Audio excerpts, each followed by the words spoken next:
serve. Visible clean, one of the 5 signs Swiffer gives cleaning a whole new meaning. Brooklyn style or Philly cheesesteak pizza? Guys, Brooklyn or Philly? Brooklyn. Brooklyn. Philly. Brooklyn. Philly. Brooklyn. Philly. Say Brooklyn. The debate rages on. Get a large one-topping Brooklyn style or a medium Philly cheesesteak pizza for just $9.99. Call or get them online.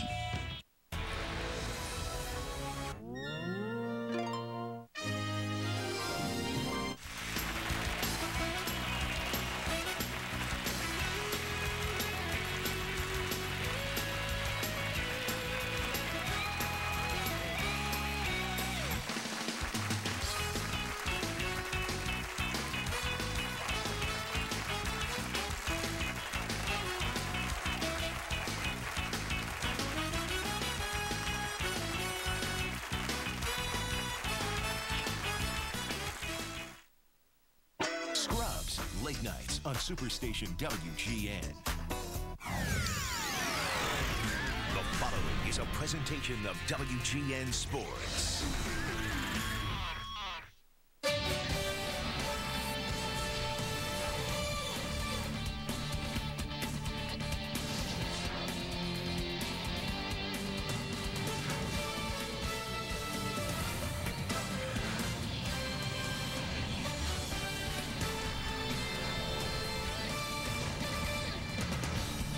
It's a beautiful night for baseball in St. Louis. A statue of the great Stan the Man Musial outside of Busch Stadium. 22 seasons for the Hall of Famer in a Cardinal uniform. And we bring you now inside Busch Stadium. The Cubs 3-0 in this ballpark here in 07. They won last night by a run. It's the middle game of this series against the St. Louis Cardinals here on WGN Sports. And welcome to Cubs baseball. I'm Len Casper. We'll hear from Bob Brenly in just a second, but we have to do our daily check of the standings in the National League Central. The Cubs right now trailing the Brewers by 3 games, but only 2 back in the loss column. St. Louis, meanwhile, 9 out. They lost a game on both the Cubs and Brewers last night. Milwaukee comes in for the weekend, and it's tightening up in the wild card race. The Cubs only a game back. The Padres were blown out in Colorado today, so the Cubs are tied with the Padres in the loss column in the wild card. And now we bring Bob into the mix, and Aramis Ramirez with another game-winning RBI last night. That's become a habit for the Cubs third baseman. Should be no surprise whatsoever. Aramis hitting .333 for the season with runners in scoring position. And unlike last year, when Derek Lee went down to the injury, everybody wanted Aramis Ramirez to pick up the slack. He was not able to do that on a consistent basis. He has been hitting with Derek Lee in the lineup, Derek Lee out of the lineup. It makes no difference. Made some great adjustments in the ball game last night. A little flare down the line and right. That pitch right there was the pitch that he swung through earlier in the ball game. Got to it in that at bat, was able to drive in a run. He tied his career high with 4 hits. You saw the shin guard. He actually fouled the ball off his left shin, but he's fine and clearly was fine last night. Albert Pujols went 0 for 5 last night, and the game was on the line in the 9th inning, and Ryan Dempster got him. Dempster made some great pitches on Albert Pujols, make no mistake about it, but Albert occasionally will get out of whack mechanically. That front side will open up a little bit. That makes him real susceptible to pitches away. Ryan put a sinker right on the outside corner with good late movement, got the easy ground ball out. All right, when we come back, we'll talk about the pitching matchup tonight for Game 2 of this series. Cubs and Cardinal fans, even the youngsters, getting along. For now, we'll see how it plays out. We'll be back to St. Louis.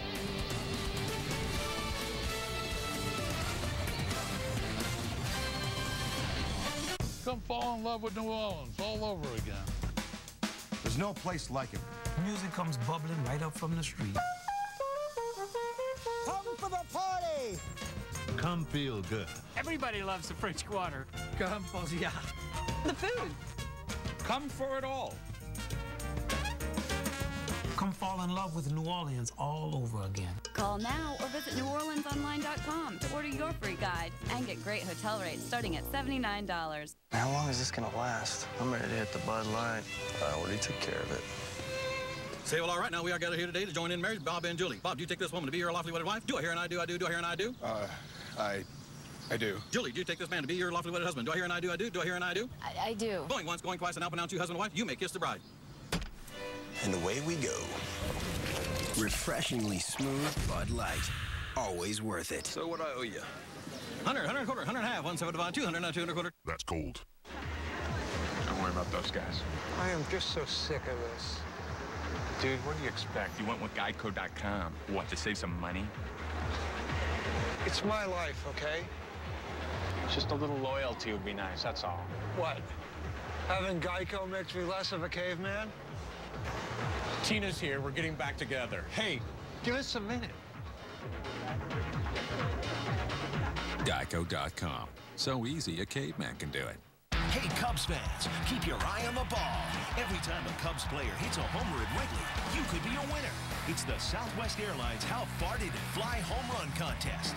After every Cubs homer, write down the distance along with your name and address and send it to WGN TV. 10 winners will receive 2 round-trip tickets to any Southwest Airlines destination. For every Cubs homer, ask yourself, how far did it fly? From Southwest Airlines, proud sponsor of the Chicago Cubs. Nice shot of downtown St. Louis, Missouri, the gateway to the West. We're set for Game 2, Cubs and the Cardinals here from St. Louis. Interesting pitching matchup tonight. You have a couple of guys going after that National League Pitcher of the Month in July. Ted Lilly and Adam Wainwright both unbeaten this month. Yeah, Wainwright's won his last 3 starts. Ted Lilly's won his last 5. The last one was a little bit of a labor against the Giants. Went only 5 innings, gave up 6 hits, but was effective when he needed to be. Adam Wainwright 3-0 with a 1.29 earned run average in the month of July. Has struggled against the Cubs. Remember, he was their closer when last season ended. Change in role for Adam Wainwright this year. For most of the season, he's been very good. Hopefully tonight he won't be. Well, these games all seem to be close, and the Cubs are finally winning the one-run games. We'll see how it plays out tonight. We're set to go. Cubs and the Cardinals, the lineups, and all the action coming at you next.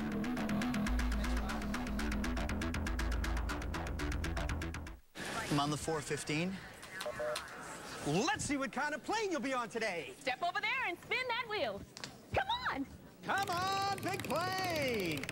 Woo, big plane, big plane, big plane. Big plane, big plane. No. Small plane. On Southwest Airlines, you'll never fly in a small plane. We guarantee every seat on every flight is on a big, comfortable Boeing 737. You are now free to move about the country. Wouldn't you know it? One moment we're on the road to romance, when suddenly it gets interrupted. That's why for guys like me with ED, there's Cialis. Cialis is the only erectile dysfunction tablet clinically proven to both go to work fast in as little as 30 minutes for some men and work up to 36 hours. The fact that Cialis can work fast is great, but having up to 36 hours gives me the option of being ready once the moment is finally right. Tell your doctor about your medical conditions and all medications and ask if you're healthy enough for sexual activity. Don't take Cialis if you take nitrates for chest pain, as this may cause an unsafe drop in blood pressure. Don't drink alcohol in excess with Cialis. Side effects may include headache, upset stomach, delayed backache, or muscle ache. To avoid long-term injury, seek immediate medical help if you experience priapism, an erection lasting more than 4 hours. If you have any sudden decrease in vision, stop taking Cialis and call your doctor right away. Why ask your doctor about Cialis? Because even after an interruption, you can still be ready. When the moment is right, you can be ready with Cialis. Okay, I'm Mr. Opportunity, and if I'm around, that means now's your chance to pick a beautiful Accord, the popular Civic, a versatile Pilot, a very cool Odyssey, or any other Honda you've been yearning for at a price that'll bring music to your ears. Hi! Nice to see you again, Mr. O. Hey, seems like I'm kind of popular this time of year. The 2007 Honda Clearance. Now you can lease a Honda Accord for $199 a month for well-qualified customers. I'm Mr. Opportunity, I'm back, and I'm knocking. Chicago Cubs baseball, brought to you by refreshingly smooth Bud Light, always worth it. Your Chicagoland Dodge dealers.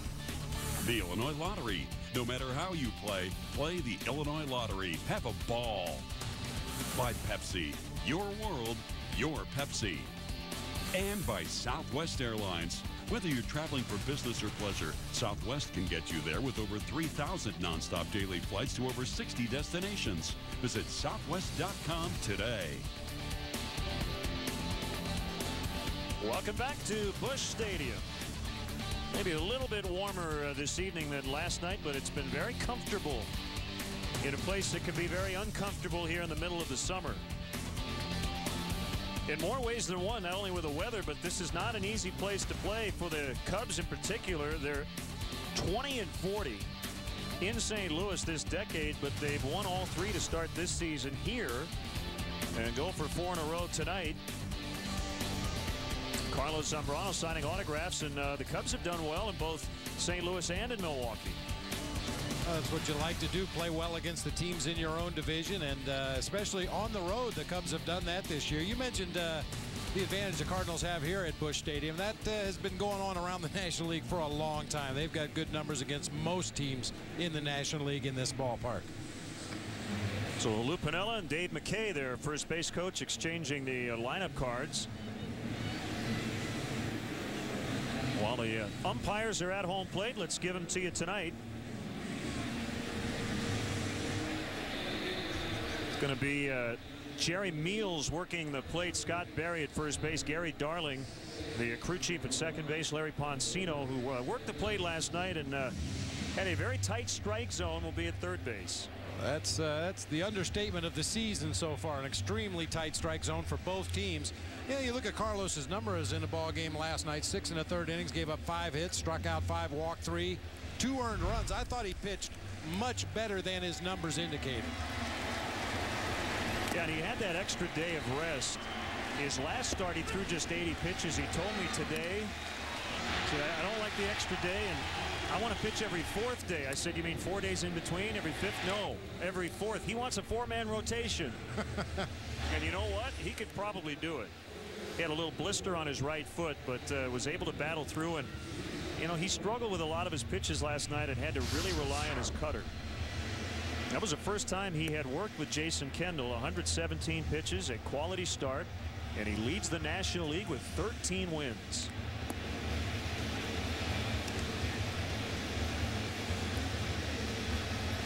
So Adam Wainwright getting ready for the Cardinals, and let's check in on Lou Piniella's Cubs lineup.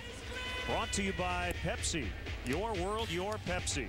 Alfonso Soriano struggling a bit lately, 135 over his last 9 games. Ryan Terrio's at short. Derek Lee, a second game after the suspension, had a good game last night. Ramirez we talked about in the open. Floyd in right. Fontenot at second base. We'll tell you about Mark DeRosa's hamstring. It's Jock Jones in center, Coy Hill catching, and Ted Lilly the pitcher. And let's take a look at the Cardinals defensively behind Adam Wainwright tonight. Chris Duncan in left, so Taguchi in center, Juan Encarnacion over in right field. Scott Rowland with an error at third base last night, paving the way for a big run for the Cubs. David Eckstein at shortstop. Brendan Ryan at second base. Albert Pujols over at first. Yadier Molina once again behind the plate tonight. And the right-hander Adam Wainwright taking the mound. 6'7", 228-pound, 25-year-old. Get a look at his numbers on the season. It's kind of unusual. Right-handers are hitting almost 300 against Adam Wainwright. Lefty's only 263. So here we go, and Soriano pops it up. Foul territory. Pujols gives it a look, and it's well out of play.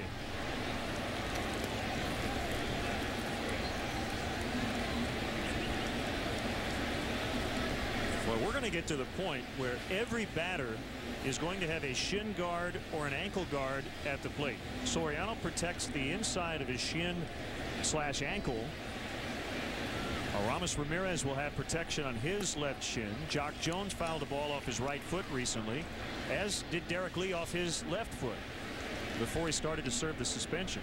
You know, I really don't have a problem with the ankle guards or the foot guards that the players wear when they go to the plate.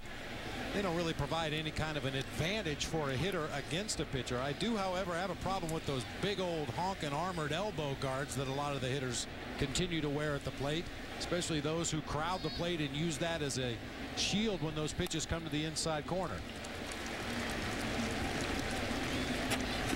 So you're okay if a guy protects himself against himself, but not against the pitcher? Not against the pitcher. All right.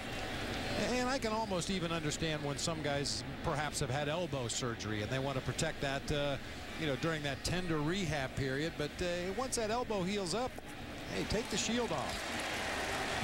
Soriano flails at a breaking ball, and that's the first out. 83 degrees at game time tonight. And again, pretty comfortable. You know, Soriano has been chasing a lot of bad breaking balls, and that's what this was from Adam Wainwright. Hard slider down low and away off the plate. A lot of times when guys get into funks up there at the plate, it's because they lose their strike zone. And Soriano, being the free swinger that he is, his strike zone is pretty much from his nose to his toes. And when he expands, he really expands. Inside corner for a strike. 1-1 the count on Ryan Theriot.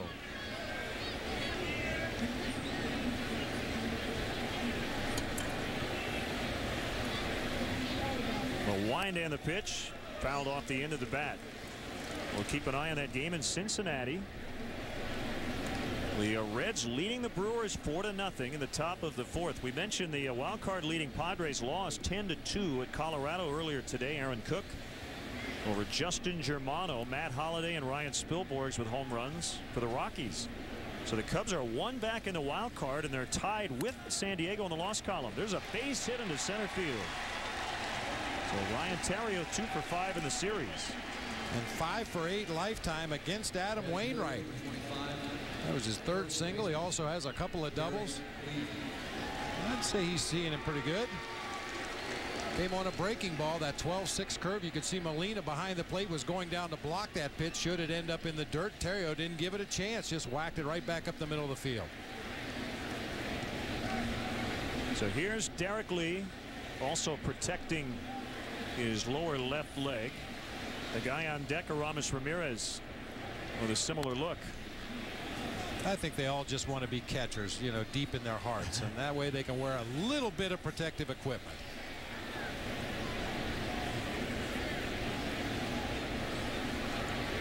Added some insurance in the 9th inning.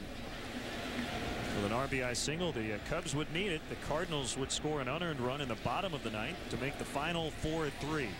The game-winning RBI went to Ramirez, who put the Cubs on top for the final time in the 7th inning.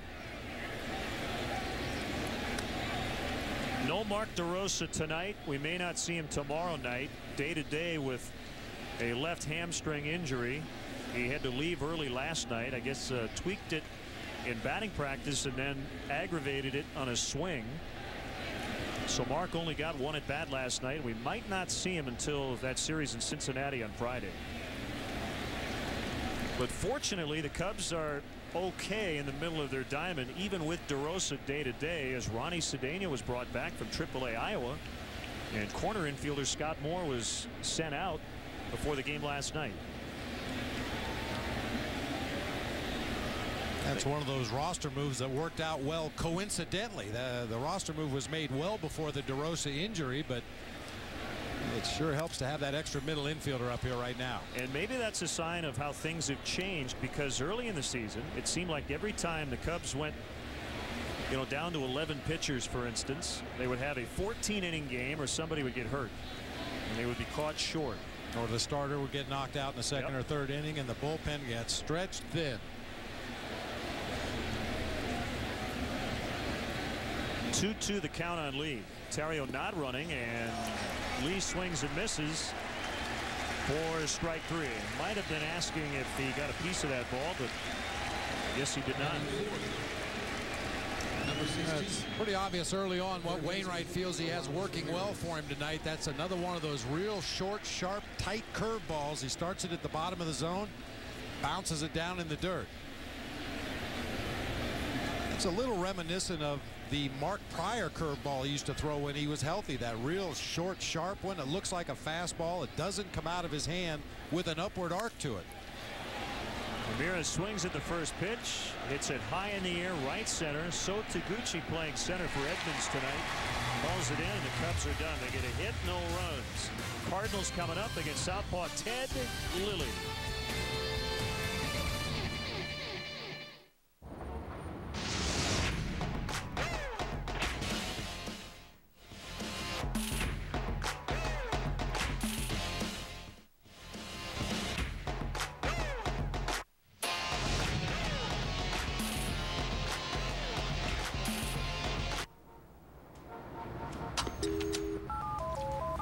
What up, P?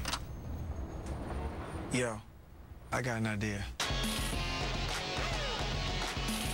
Introducing Payne's newest Vanishing Act. New Icy Hot Hot Vanishing Scent. Now the power of Icy Hot glides on icy to dull pain, then gets hot to relax it away, and the scent vanishes. New Icy Hot Vanishing Scent. Make pain and scent a vanishing act. The life of a Dairy Queen Blizzard cake. First, your favorite candy goes inside a blizzard. The blizzard then goes inside a blizzard cake, which goes inside your mouth, and then inside your tummy. But wait 20 minutes before you go inside the ocean, or else you could end up inside a whale. The end. With the amazing DQ Blizzard Cakes, you get to choose which Blizzard flavor you want. Now that's a good reason to celebrate. Do one and DQ something different. At eHarmony, we match you across 29 dimensions of compatibility. And right now, not only can you log on to eHarmony.com and get your personality profile, you can also review your matches all for free. Aren't you curious to see who you would be matched up with according to compatibility? He loves me for me. Visit eHarmony.com and discover what so many singles have found. Log on today and review your eHarmony matches absolutely free. eHarmony.com. Caution, professional toolman at work. He's fully trained to handle dangerous situations. Remember, don't try this at home. Home Improvement weekdays. Weekdays at 5:30 on Superstation WGN. Now Tony La Russa's Cardinal lineup. They come in 6 games under 500. David Eckstein got some action last night but didn't start. Same for So Taguchi. Pujols third. Encarnacion cleaning up. Roland, Duncan, Molina catching. Brendan Ryan gets the start at second base. And Adam Wainwright having a good year at the plate with 3 doubles and 4 RBIs. Take a look at the Cubs defensively, brought to you by Pepsi. Your world, your Pepsi. Soriano, Jones, and Floyd across the outfield. Ramirez, Terrio, Fontenot, Lee across the infield. Coy Hill doing the catching tonight for the left-hander Ted Lilly. First pitch strike. He has won a career high, or has tied a career high 6 straight. Looking for his 7th consecutive win, and Eckstein pops it up. Well, you like to see David Eckstein elevate. He's trying to put the ball on the ground, and he pops out to Terrio. And it'll bring up So Taguchi. So they had Edmonds, Kennedy, Schumacher, and Miles in their lineup last night against the right-hander Zambrano. All 4 on the bench tonight. You're talking about Eckstein hitting the ball in the air. Really, I mean, at least immediately jumping to mind, Alfonso Soriano, probably one of the few leadoff hitters in baseball that you do not want to hit the ball in the air. Yeah, good point, because as a power hitter and a fly ball hitter, he tries to hit the ball out of the park. With the guys with 1, 2, maybe 3 home runs, you'd like to see them hit fly balls. The Ecksteins and the Aaron Miles, Adam Kennedy.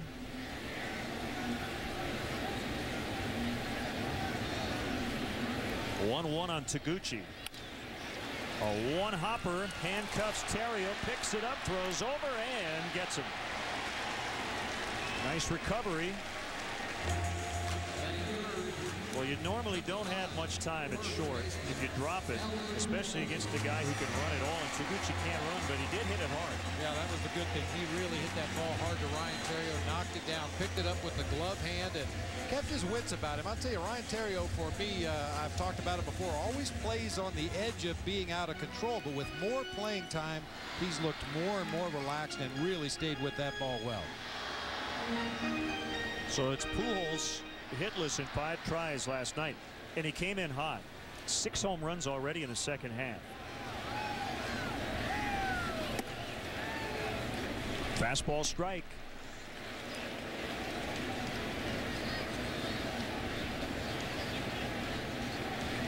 Was the National League Player of the Week July 9th through the 15th. Led the league with 4 home runs. Well, he only slugged 1,357 that week and hit .429.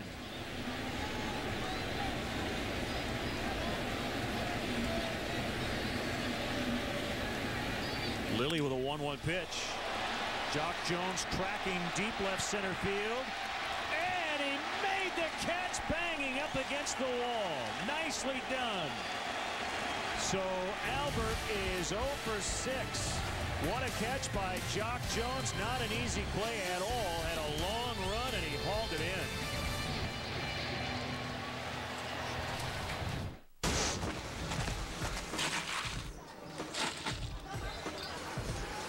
Okay, now what? Rock, paper, scissors for it? Okay, that's fair.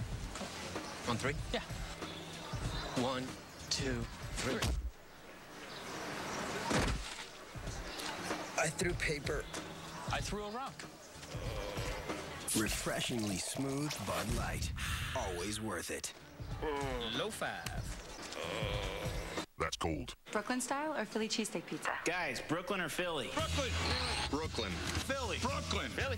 Brooklyn. Philly. Say Brooklyn. The debate rages on. Get a large one-topping Brooklyn style or a medium Philly cheesesteak pizza for just $9.99. Call or get them online. When my doctor told me my high blood pressure may have led to my erectile dysfunction, I was surprised. But then he said there was something I could do.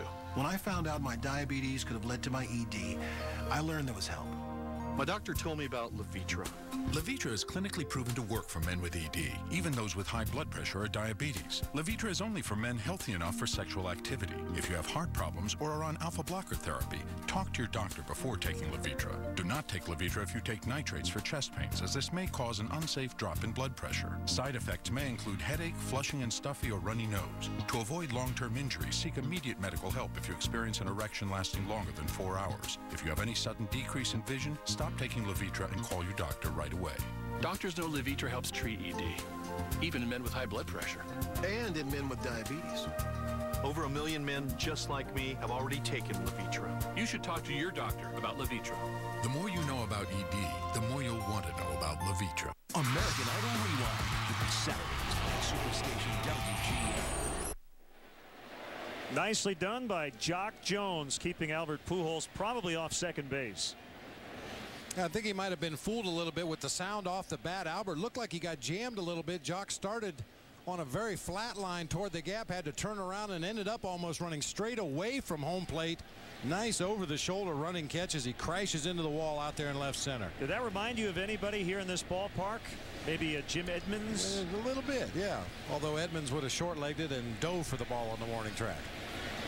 Here's Cliff Floyd. All lefties in the inning. And if anybody gets on, Coy Hill, Floyd, Fontenot, and Jones. Cubs would really like to see Cliff get it going and get hot. He is the kind of hitter who can carry a team when he gets hot. Just hasn't hit for the power that he normally does. And lately has been nagged by a lot of minor injuries. And so it's been tough for Lou to basically play him every day. You know, we talk about starting pitchers sometimes who get labeled as a 5-inning pitcher or 6-inning pitcher. Well, at Cliff right now, because of all those nagging injuries, he's about a 5 or a 6-inning defender in right field, and then Angel Pagan takes over when the Cubs have a lead. And last night, well timed, as Angel made a couple of nice catches, a big catch in the 8th inning when he came in for defense as Jim Edmonds lined out.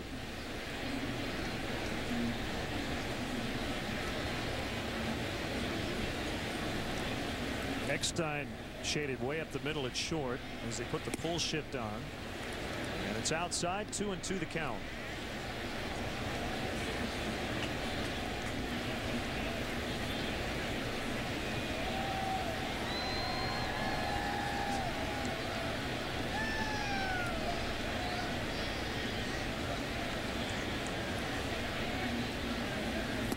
Swing and a miss. And that's strike 3. Good straight changeup that time from Adam Wainwright. That ball fading down and away from the left-handed hitter. Tremendous late movement, way out of the strike zone by the time Cliff swings at it.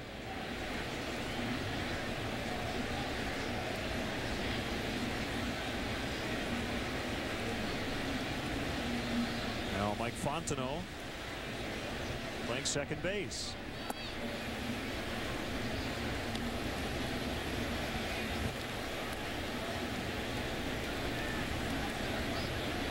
Mike was used as a pinch hitter last night, went 0 for 1. Rolling in on the grass at third as it's hit foul to the left. I mentioned Milwaukee tonight trailing at Cincinnati. The Brewers made a move to supplement their bullpen. Right-hander Scott Linebrink acquired from San Diego for 3 minor league pitchers today.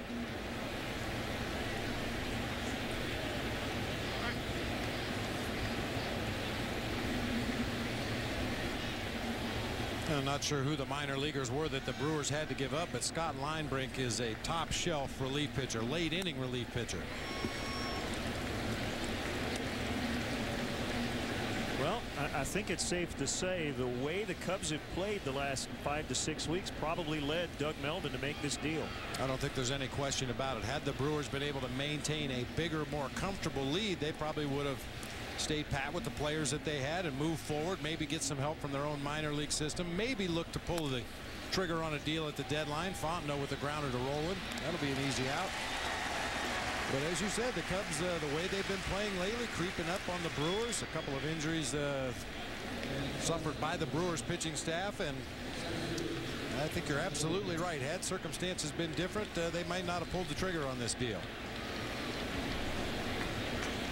The non-waiver deadline will be early next week, at the end of July. And it's possible Jim Hendry could make another trade. At this point, it looks like he'll stand pat with the pitching. At some point, the Cubs could get Kerry Wood back and in their bullpen. He's scheduled to go back-to-back on Thursday and Friday with Single A Peoria. He felt good today after an outing last night.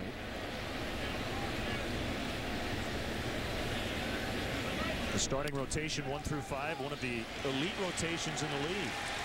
We'll see how the offense fares the rest of this trip. So 1-2-3 second for Wainwright, 0-0. You're messing with the wrong guy. We're up to 1 million hits. Sweet. Who is it? Chuck Norris. Yeah, right.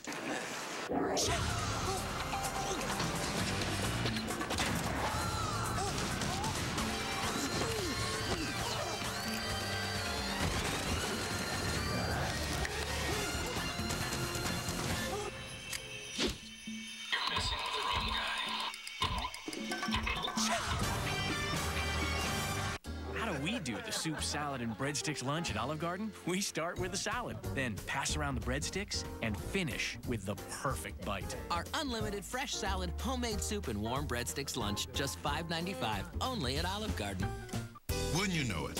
One moment we're on the road to romance, when suddenly it gets interrupted. That's why for guys like me with ED, there's Cialis. Cialis is the only erectile dysfunction tablet clinically proven to both go to work fast in as little as 30 minutes for some men and work up to 36 hours. The fact that Cialis can work fast is great, but having up to 36 hours gives me the option of being ready once the moment is finally right. Tell your doctor about your medical conditions and all medications and ask if you're healthy enough for sexual activity. Don't take Cialis if you take nitrates for chest pain, as this may cause an unsafe drop in blood pressure. Don't drink alcohol in excess with Cialis. Side effects may include headache, upset stomach, delayed backache, or muscle ache. To avoid long-term injury, seek immediate medical help if you experience priapism, an erection lasting more than 4 hours. If you have any sudden decrease in vision, stop taking Cialis and call your doctor right away. Why ask your doctor about Cialis? Because even after an interruption, you can still be ready. When the moment is right, you can be ready with Cialis.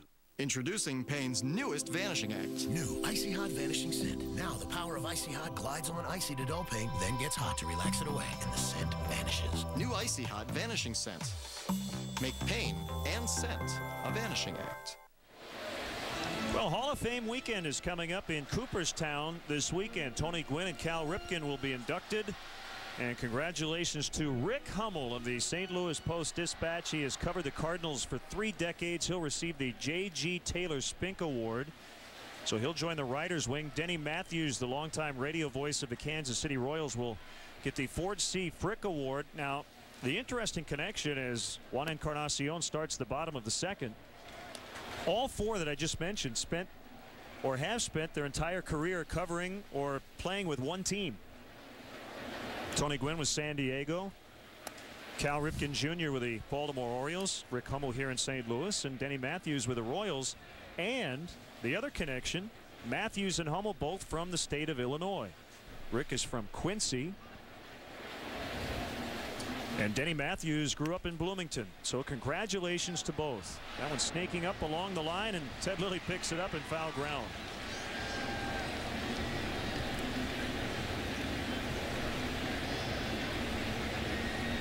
Looked like Lilly had thoughts about letting that ball come back into fair territory and trying to tag Encarnacion as he ran past. Unfortunately, Encarnacion streaked right by him. Fortunately, the ball was in foul territory. Ted just touches it. No harm, no foul.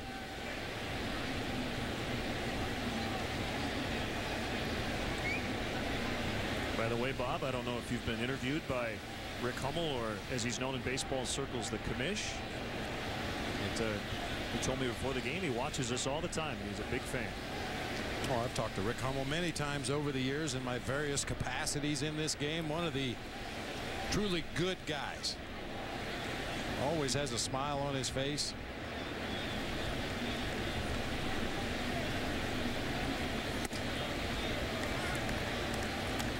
Two balls, two strikes. And that may never happen again. You mentioned the 4 inductees this year, all one-teamers. That's certainly a rarity in the game nowadays.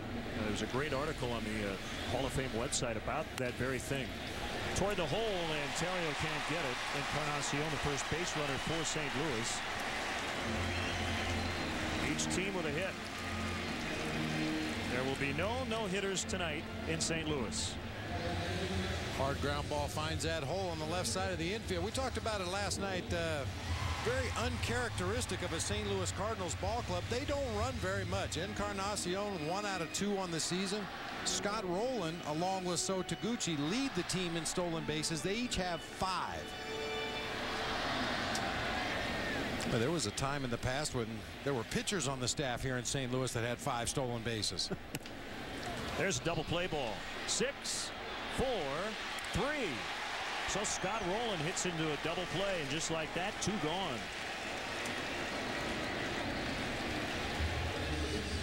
The LSU combination turning 2. And that's one of the tougher double plays for a shortstop. Watch where Ryan Terrio ends up when he gets to this ball. He's inside the baseline, has to throw back across his body to Mike Fondo, but puts it right on Fondo's left shoulder. A lot of second basemen like that feed to be on their left shoulder so they can get their momentum going toward the throw at first base.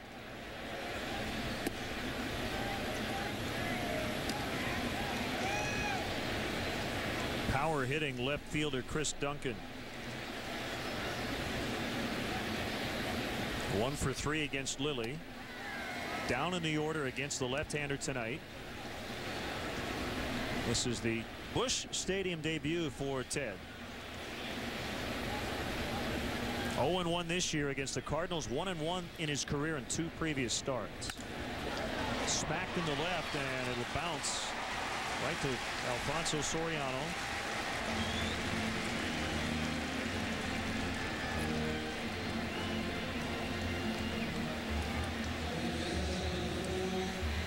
Well, I don't know how you look at this series. I know what Lou Piniella would tell us. All he cares about is his team. But while the focus for the Cubs has been on Milwaukee, if the Cubs could sweep this series, they could really put the Cardinals out of reach. And they would like nothing more than to do that. The Cardinals also play Milwaukee 4 times this weekend, including a day-night doubleheader on Saturday. This is really make or break time for the Cardinals. They have to have a huge week. They can't sit here and go 4-3 or 3-4, already 9 games out. Well, that's not to say they couldn't get back in the race, but at that point they would need a lot of help from somebody else. And anytime you get into a position where you need help from other teams to beat the teams ahead of you so you can even get back into the race, that becomes very problematic. Especially on the heels of the news about Chris Carpenter being out for at least a year. He underwent surgery yesterday, Tommy John surgery on his right elbow.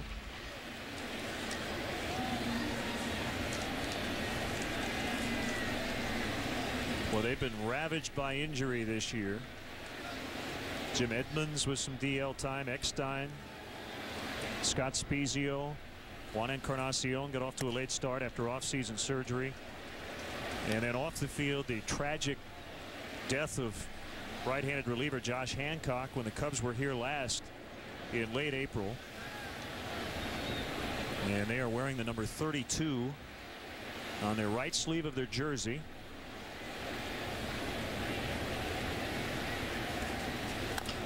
Molina bounces it past third. It's foul.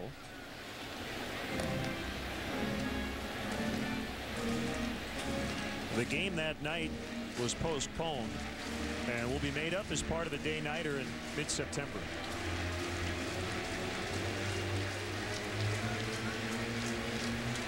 Cardinals get plenty of experience in that day-night doubleheaders. They have one coming up this Saturday against the Brewers. Now they're going to bring Anthony Reyes back to the big leagues. He's 0-10. Swing and a miss. Strike three. First strikeout for Ted Lilly.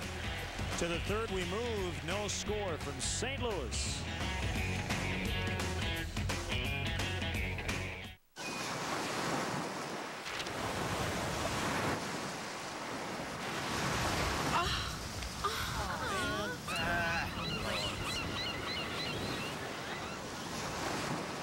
The weather was so much better yesterday. A bad day in Florida beats a good day almost anywhere else. Just go to Southwest.com for Southwest Airlines $79 internet specials from Chicago Midway to Florida. Purchased by July 26th, only at Southwest.com. You are now free to move about the country. Verizon Wireless feats of unlimitedness. On June 14th, Becky Marks got a text from Kate Davies and got busy making history. Sending 48 text messages over the course of 3 minutes. Becky shattered the previous record held by Tommy Two Thumbs Thompson. Her parents' reaction? Relief. Because they have the new Verizon Wireless Premium plan. It's unlimited messaging, navigating, access to videos, and more. All from the network in one great plan for a great price. And now get an Envy in your choice of color. One morning you wake up and there it is, gray hair. And you wonder, will people see me for who I really am? How do you break out of that? Just for Men stops gray from hiding who you are. Easy, with 5-minute Target Gray technology. Today's a whole new ball game. And then you wonder, why did I ever put up with gray hair? Let the real you come through. Stay in the game with Just for Men. Caution, professional toolman at work. He's fully trained to handle dangerous situations. Like 3 kids, 1 wife, and Al. Remember, don't try this at home. Home Improvement, weekdays. Weekdays at 5:30 on Superstation WGN. Chicago Cubs baseball on WGN Sports, your official summer baseball station, is brought to you by refreshingly smooth Bud Light, always worth it. Len and Bob on our WGN Sports Traveling Road Show from St. Louis. Second year of this ballpark. And it's switch hitting catcher Coy Hill leading off the 3rd inning. A 0-0 tie. Strike one on Coy, or as he was called in the minor leagues, the Coy.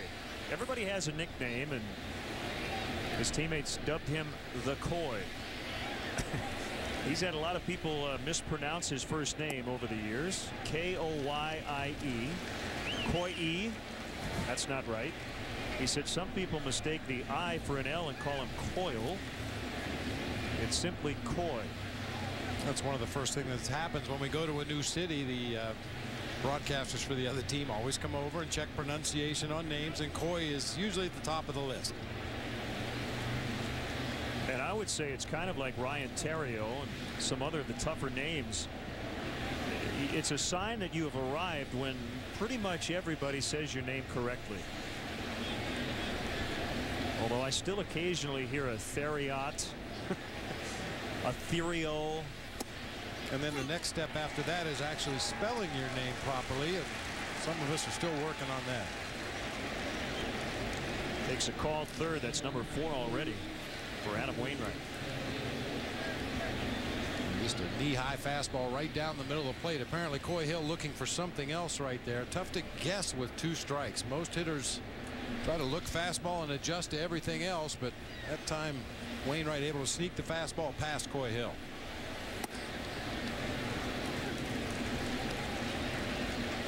Yeah, it was a rough night for the pitchers last night. Larry Poncino was hearing it from both dugouts. 1-1 on Ted Lilly. Last start with a single, a stolen base, and a run. That was against the Giants on Thursday. Had to battle through 5, but he got his 6th consecutive win.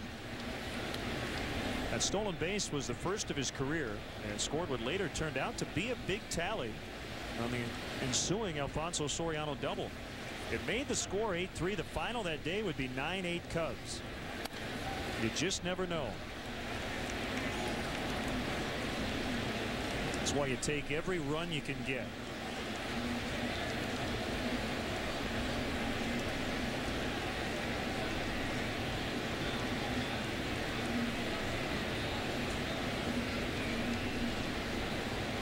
A 6'7", 228-pound righty deals. Slice foul out of play. And Ted Lilly recently has been the recipient of big-time offensive support over his last 5 starts. He's won all 5 of them. I think the team scored 39 runs, almost 8 a game, while he's been on the mound.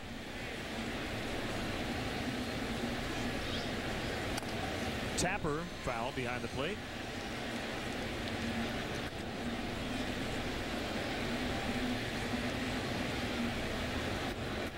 He looks like a hitter, doesn't he? Adjusting his batting gloves and everything. I was just thinking the same thing. I remember back in spring training, Ted Lilly didn't look that comfortable at the plate back in Mesa.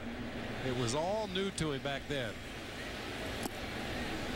Boy, he's run it full. He's really worked hard to make himself a good National League pitcher by fielding his position, holding runners at first base, being able to get a bunt down, put the ball in play when that's what's called for. He wants to be a complete pitcher. I'll tell you what, I've seen him with a bat a lot. Probably more than I see him with his glove. When he's in the clubhouse, when he's out on the field with nothing, quote, better to do, he has a bat in his hands. And that's been the case more so lately.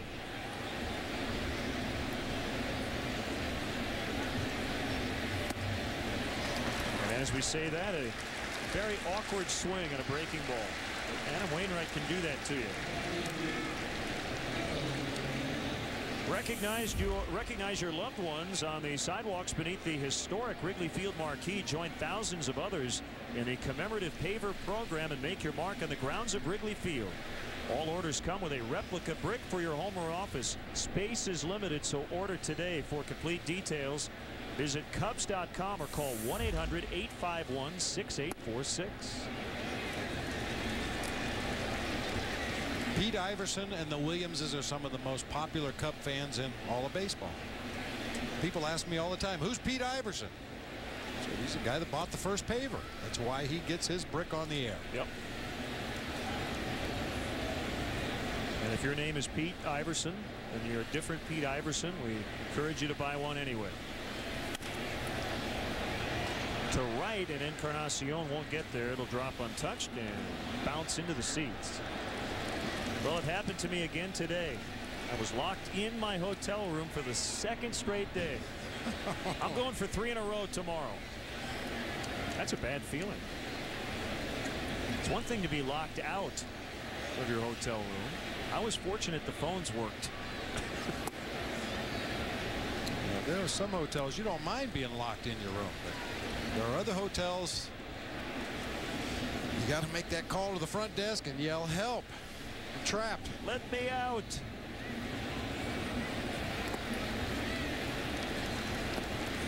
I don't know about your room, but my window only opens about 2 inches, so there's no chance to slide out the window if you had to. Or if you fasted for about 3 weeks, maybe you could lose enough weight and do it. I don't know, but yeah, I didn't really know what I was going to do.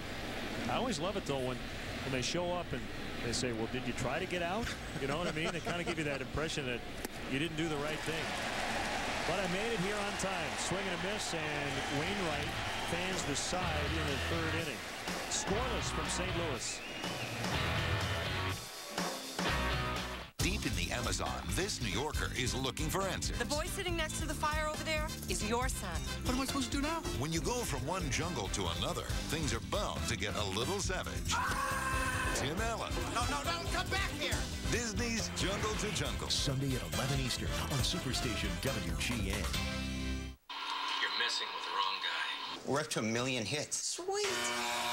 Who is it? Chuck Norris. Yeah, right.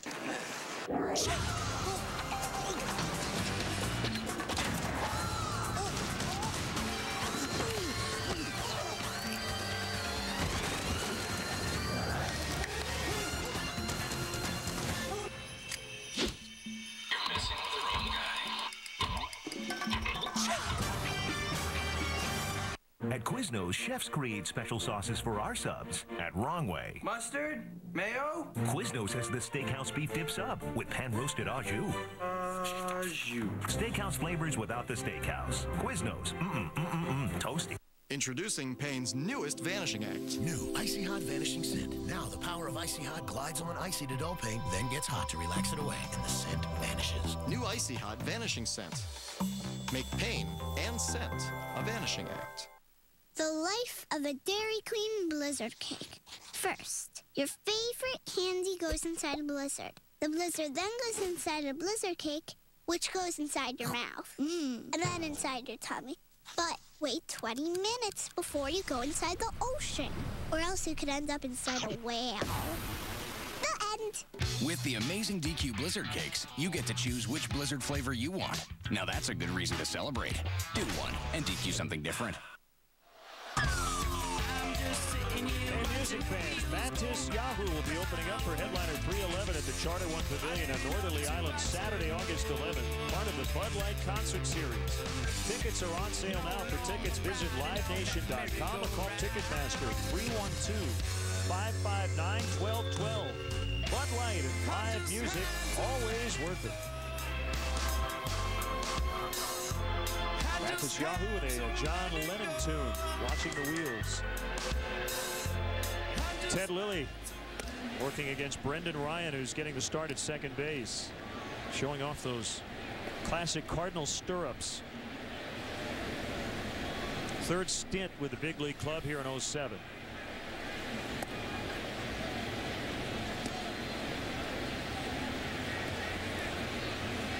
Yeah, the only Cardinal in the starting lineup tonight showing the stripes on the socks. Everybody else is wearing the lowriders.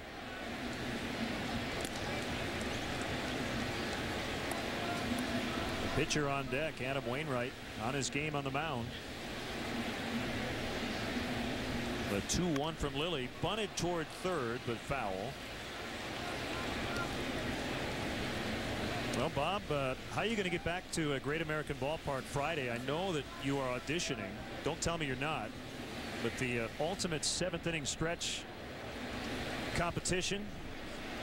Does Singh take me out to the ball game in September? Well, the first round of auditions are Friday morning. Don't act surprised. I know you know.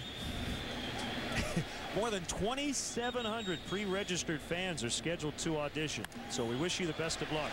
Terrio can't get it. And Brendan Ryan with a leadoff single here in the bottom of the third.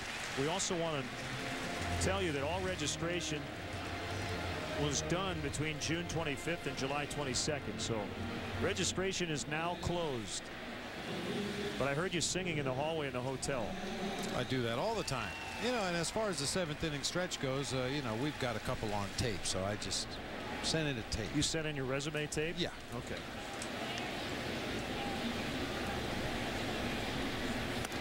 Popped up on the bunt.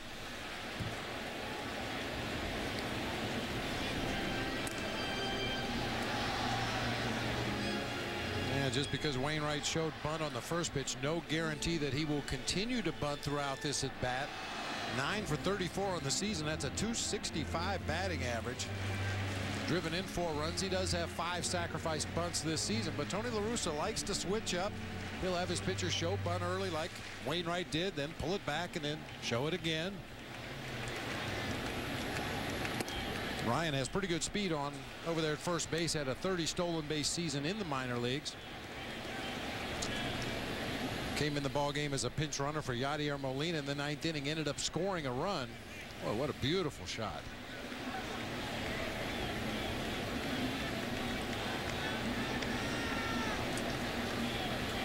The moon over Missouri.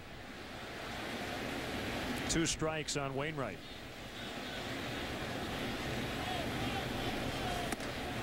Pull the bat back. 1-2. So we wish all the contestants the best of luck in the ultimate 7th inning stretch competition.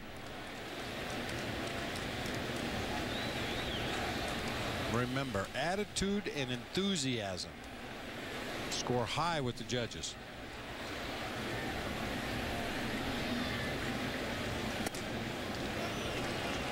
Well, with a fastball and just missed. 2 balls, 2 strikes.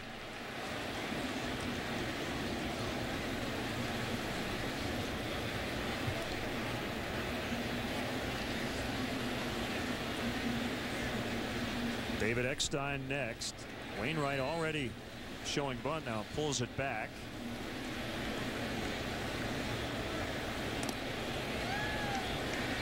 That's a new one from Ted Lilly. We haven't seen him use that step off pick to first base.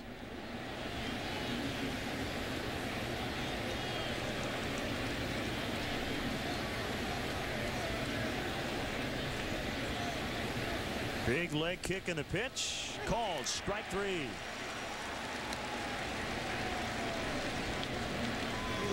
Punch out number 2 for Lilly.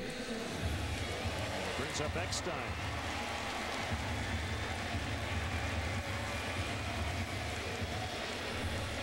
Cubs are leading the major leagues in earned run average in the month of July, 3.16. Guess who's second? The Texas Rangers at 3.49. I look back when we were in Texas, they were second to last in the American League in earned run average. And we were there in mid-June. Hasn't really changed their position in the standings very much, but you got to give credit where credit's due. That pitching staff has turned it around.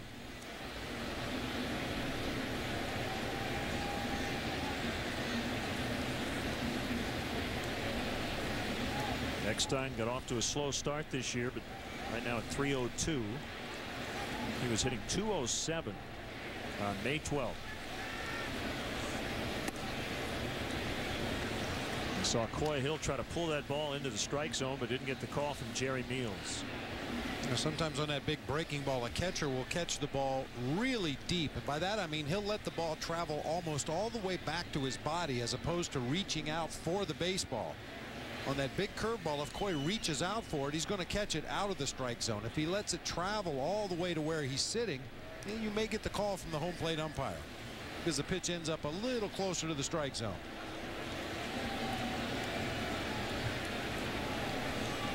By the way, as a lot of Cub fans remember, Jerry Meals was behind the plate when Kerry Wood struck out 20 Houston Astros in 1998. Calls that curveball a strike at the knees.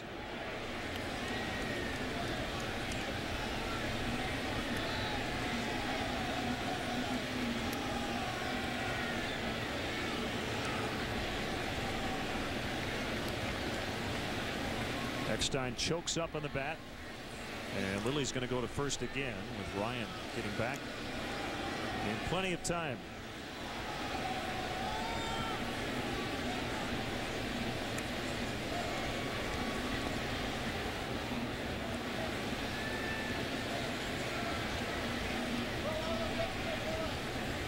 Ted has a sign from Coy Hill.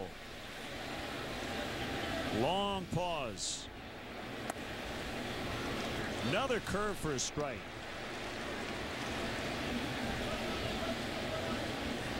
Dazzling with his off-speed stuff here in the early going tonight, adding and subtracting on that curveball, making it more of a sharp breaking pitch when he wants to, more of an off-speed pitch in other counts.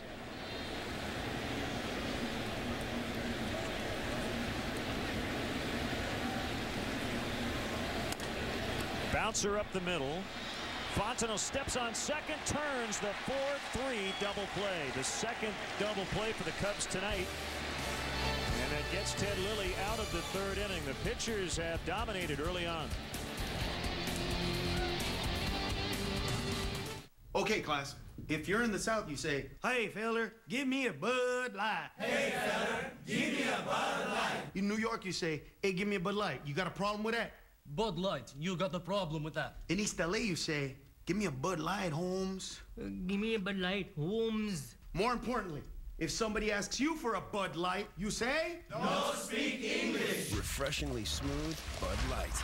Always worth it. Bud Light? Bud Light. Bud Light. Bud Light. That's cold. Who's counting on your car today? Get the Midas Touch Maintenance Package. An oil change, tire rotation, and courtesy check for just $29.95. Be safe. Just a Midas touch. Verizon Wireless feats of unlimitedness. Not long ago, Steve Jordan was unhip and unwanted. Determined to become more with it, he started watching videos on VCast.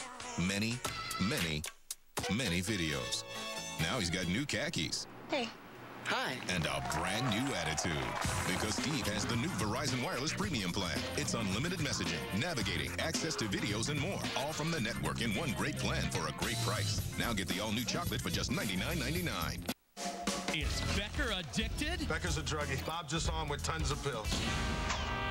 I was right. He's a drug addict. Who the hell is this? Whoops, wrong number. Next, Becker. Tonight at 12:30 Eastern on Superstation WGN. This copyrighted telecast is presented by the authority of the Chicago Cubs and may not be reproduced nor retransmitted in any form. And the accounts and descriptions of this game may not be disseminated without the express written consent of the Chicago Cubs.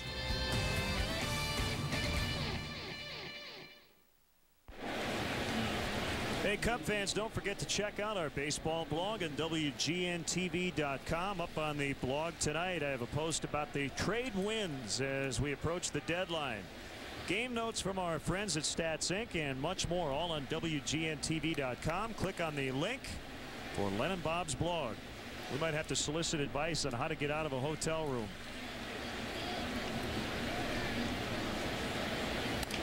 Ryan Theriot bounces to Scott Rowland, who committed a very key error in the 7th inning last night. In fact, it was on a ball hit by Ryan Theriot. He reached with 2 outs. Then Derek Lee walked, and that was followed by Aramis Ramirez with an RBI single. That was a game winner.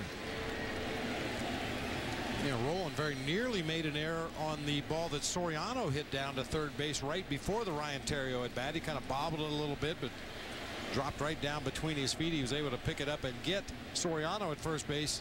Not so with Ryan Theriot.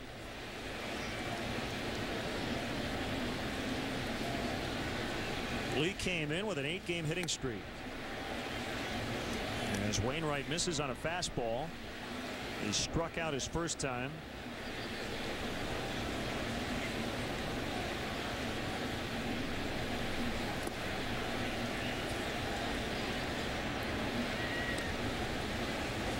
This was that costly error in the ballgame last night in the 7th inning. Just a kind of a routine 2-hopper that climbed right up his arm. Trickled over in the hole between third and short. Theriot reached and later came around to score. This is game 99 for the Cubs tonight. So still a pretty good portion of the season remaining. Be very curious to see how many home runs Derek Lee ends up with. He takes the walk with 1 out, second base runner for the Cubs. Right now, Derek with just 8 home runs. And I wonder if he'll have one of those stretches, Bob, where he'll hit 8 over a 2-week period, which he's capable of doing. Well, there's several hitters in his Cubs lineup that are capable of that. Certainly Derek Lee is one of them. And I guarantee if you ask him, he would be very content to finish the year with 8 home runs if the Cubs continue to win ball games. Yep.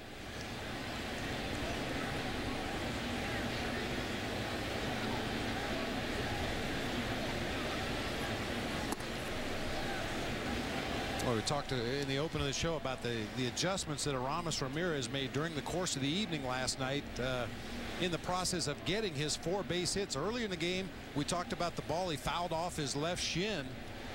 Tried to come back with the same pitch to him later in the ball game, and he ripped it down into the left field corner to drive in a run. And good hitters will do that. They'll pay very close attention to how teams pitch them, especially in the first game of a series, because the pitchers and catchers have just come from the advance meeting. They think they know where an opposing hitter's weaknesses are, and that's what they're going to attack, especially when you have a control pitcher on the mound the first game of the series. They were able to get in on Ramirez early in the ball game, but he made an adjustment later and made the Cardinals pay.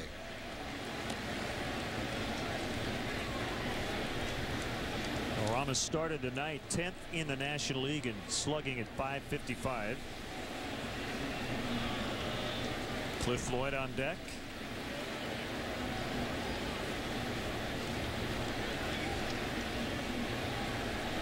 See Matt Sinatro in the first base coach's box, or at least near it, and he told us yesterday that unlike some coaches, he always keeps one eye on the hitter. There are coaches who will focus on the runner, and it's been a big topic after the tragic death of Mike Coolbaugh, former big leaguer who was coaching first base for AA Tulsa the other day and was hit in the head by a line drive. And was killed. There's another story coming out of Michigan that a 12-year-old girl playing softball was hit in the head and died as Ramirez lines out, and Derek Lee ends up getting back to first in time. Ramirez hit that one right on the screws. Margaret Ruth Hilbrands from Grand Rapids, Michigan, 12-year-old softball player, knocked unconscious. The ball hit her in the head during practice, and she died a day later. Well, you can see the frustration on the part of Aramis Ramirez right there. He knew he hit it hard, but when he looked up, he saw the flight of that ball was headed right for Chris Duncan in left field. So 2 outs in the inning. Here's Cliff, and there's a report today. The preliminary autopsy on Mike Coolbaugh showed that a burst blood vessel in his neck near his brain was what killed him.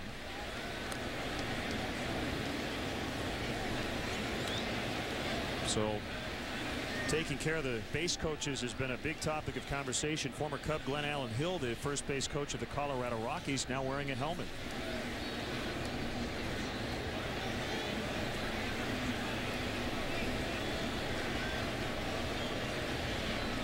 And once again, we encourage all fans who come to the ballpark to always pay attention.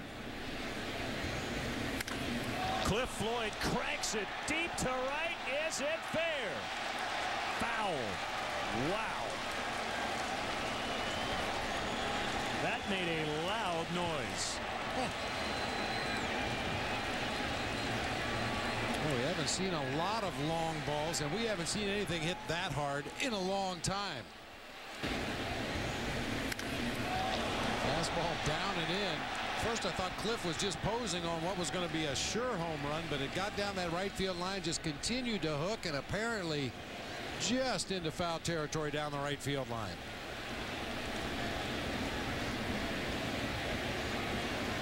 A kick and a pitch. Just missed on a fastball. 2 balls and a strike on Floyd. Now, have you ever been hit by a screamer in a coach's box at any level? No, I never got hit with a batted ball. I did get hit with some thrown balls, overthrows at first base that unfortunately I was not in the right position, and I learned very quickly. You've got to move as a base coach. You don't just stand in that coach's box in one spot. You have to move, especially the third base coach, depending on the runners that he's picking up as they go around the bases. Yeah, you talked about Matt Sinatro getting himself into a position where he can use his peripheral vision as Cliff Floyd hits another ball hard, this time on the ground through the right side. Derek Lee will hold at second base. And you can get yourself in a position where you can clearly see the first baseman if he's playing behind your runner. Yeah, you can clearly see the pitcher, and you can, out of your peripheral vision, see the hitter at the plate. And as the ball's being delivered, of course, immediately you pick up the flight of the baseball, and now you use your peripheral vision to see where the first baseman is. At least that's the way I did it. But as we'll see when the Cardinals take the field, if Dave McKay has a situation over there at first base, he's one of those coaches that almost completely turns his back to home plate.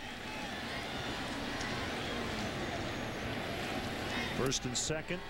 Get me over curve for a strike on Mike Fontenot. So just a couple of awful stories involving a minor league coach and a young softball player. And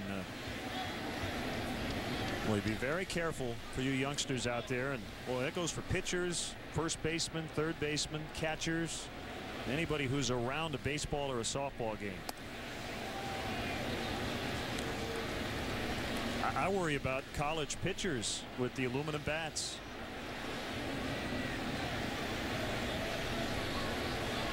Well, ideally, you would like to see some instruction when kids start playing the game, the proper way to get out of the way of a pitched ball. You know, so many times in the youth leagues nowadays, we just want to continue to put more and more armor on these kids. Fontenot's going to find open ground out in right center. Derek Lee will score. Cliff Floyd the third. It's an RBI single for Fontenot, and the Cubs lead 1-0.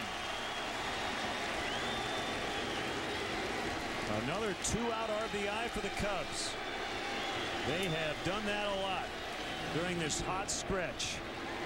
Boy, and some better swings this inning against Adam Wainwright. He had his way through the first 3 innings with the Cubs offense, but Cliff Floyd with a long foul ball, and then the base hit through the right side. Now Mike Fontenot with a crisp base hit into right center field.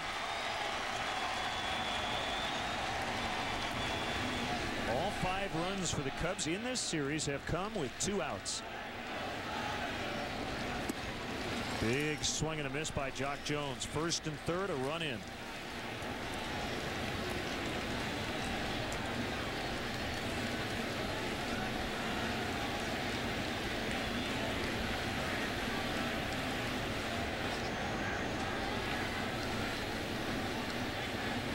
Wainwright just skated through the first 3 innings. Had 6 strikeouts. But they have finally gotten to him. Good block by Yadier Molina.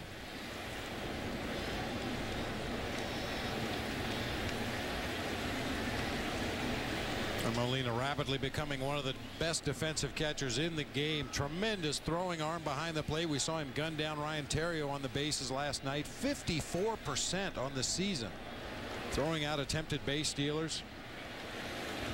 Only 1 pickoff this year. I think a lot of teams have learned their lesson with Yadier Molina behind the plate. Jock Jones with a base hit. They had the shift on. It got past Eckstein. Floyd scores. Fontenot to third. It's 2-0. Eckstein was shaded up the middle, and Jock Jones hit it right through for a base hit.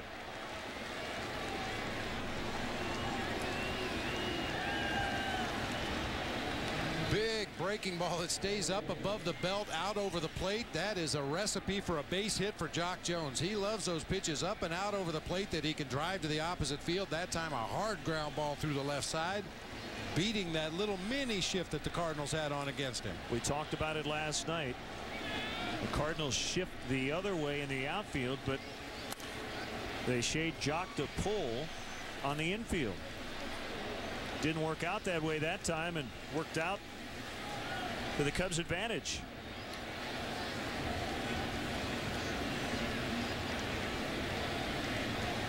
Well, so he stays hot, and he's now 6 for 12 in his career against Adam Wainwright. 1-1 on Coy Hill.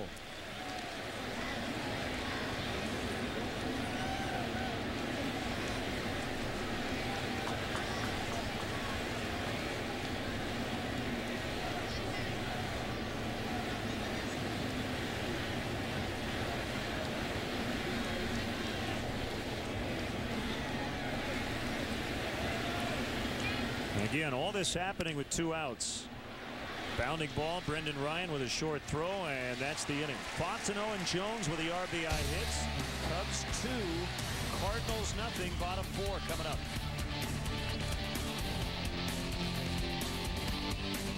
Sunday on WGN. The Cubs are seeing reds when they close out Game 3 in Cincinnati. The Cubs and Reds are ready to swing. Cubs, Reds, Sunday at 1 Eastern on Superstation WGN.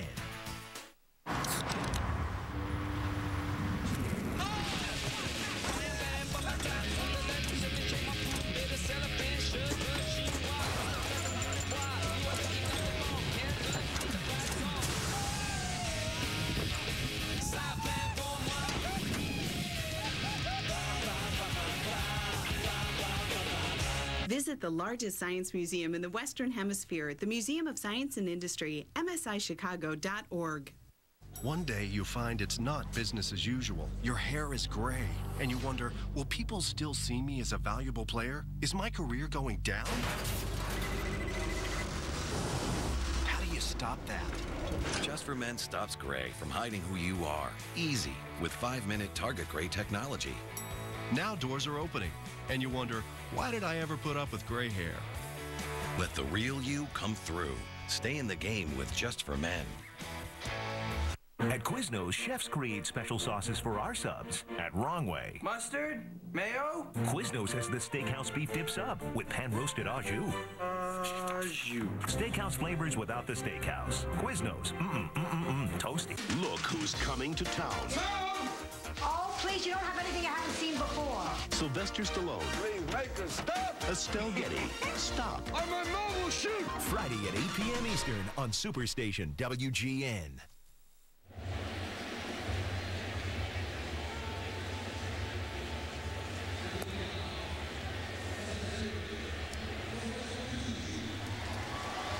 It's 2-0 Cubs. Bottom of the 4th inning. 16 straight singles for the Cubs. Fontenot and Jones with the RBI hits. Well, the Cubs getting it done in a different fashion than I think we both thought generally this year. We thought they were going to thump. They haven't done that, but they've come up with big hits. So Taguchi pulls it in the air, way foul. Every hit for the Cubs in this series has been a single. Well timed and well placed. I think the scary thing for opposing teams in the National League is the fact that the Cubs are still capable of being a thumping team. We thought they were going to be that team coming out of spring training. Ramos Ramirez has certainly hit for big-time power this year, but Derek Lee hasn't totally gotten untracked with the home run ball, nor has Cliff Floyd or Jock Jones or even Alfonso Soriano for that matter. Well, getting back to the trade deadline, it's possible the Cubs could add a bat maybe in the outfield. Boy, that pitch was way out in front of the plate on the ground. And I think that one got a pretty good piece of home plate umpire Bruce Dreckman. 2-1 on Taguchi.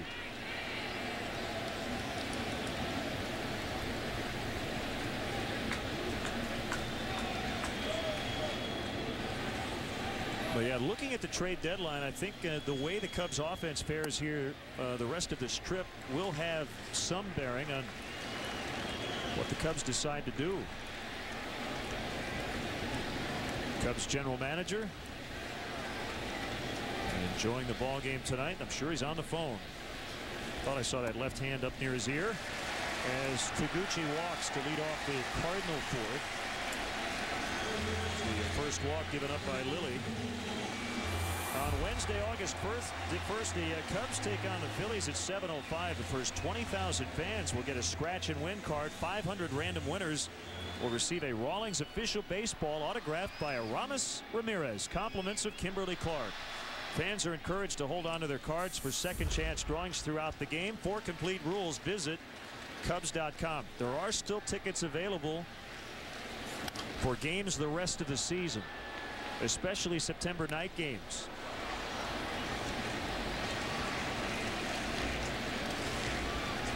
Well, make sure you come on out to Wrigley Field and join the pennant race. And I know it's not technically the pennant race.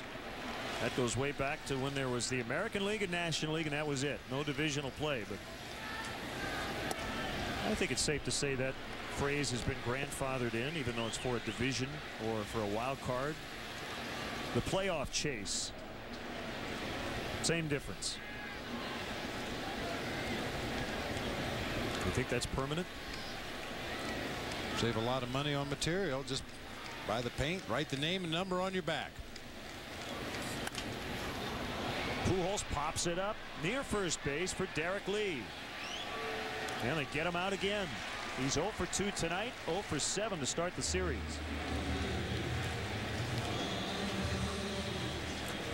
We talked about Pujols opening up a little bit. Sometimes he gets in a bad mechanical habit. That front shoulder flies open right away. The front shoulder was the first thing to move, and when that happens, the bat tends to come through the strike zone at a slightly tilted angle. Pujols getting under that ball, a mile-high pop-up foul down the first baseline.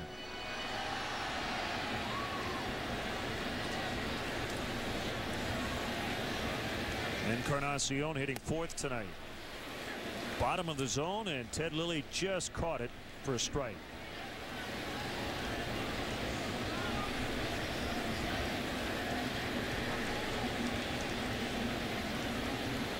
All right, I have a question for you that you probably can't answer. If you had to pick one, what's the most important line for a pitcher in the strike zone? The bottom line or the outside line? Does it depend on the pitcher? I think probably it depends on the pitcher and the umpire. A little bit. Some umpires are low ball umpires. Other guys will go off the corner away. I think it's really dependent on who's on the mound, who's behind the plate, and the opposing team you're facing. It's pretty tough to go wrong when you keep the ball down. Even though there are a lot of good low ball hitters in baseball, If you can keep that ball down around the kneecaps or the bottom of the kneecaps with a little bit of movement, you're usually going to get the desired result, and that's a ground ball.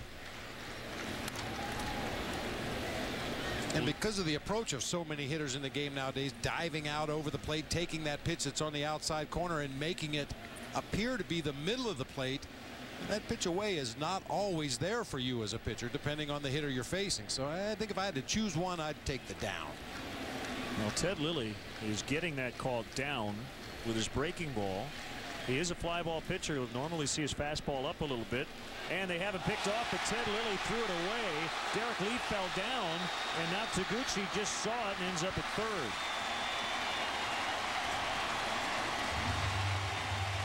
So that'll be a throwing error on the Cubs pitcher. And Taguchi's now at third base with only one out.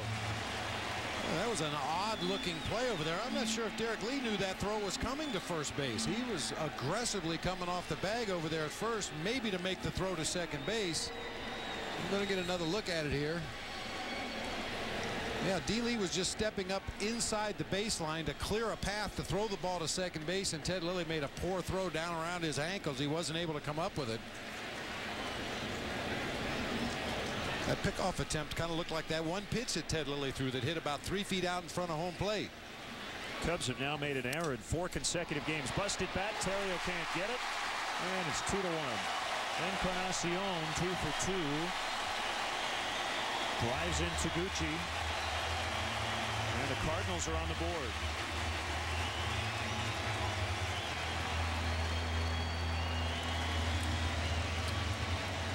It's too bad, first of all, the error to move Taguchi all the way around to third base, and then a good pitch to Encarnacion. Jammed him badly, broke his bat, but he finds grass out there in left field, and the Cardinals are now on the board. So they utilize the walk and the 2-base error on the pickoff attempt.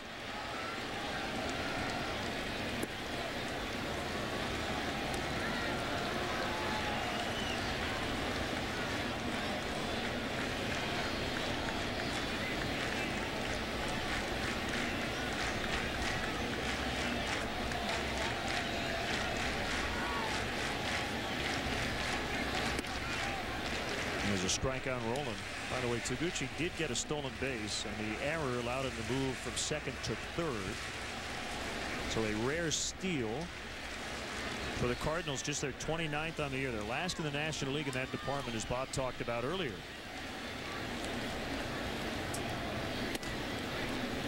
Just outside.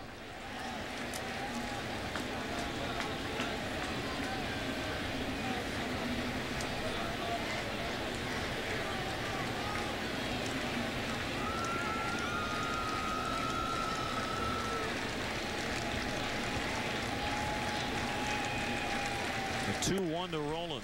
Drifts inside.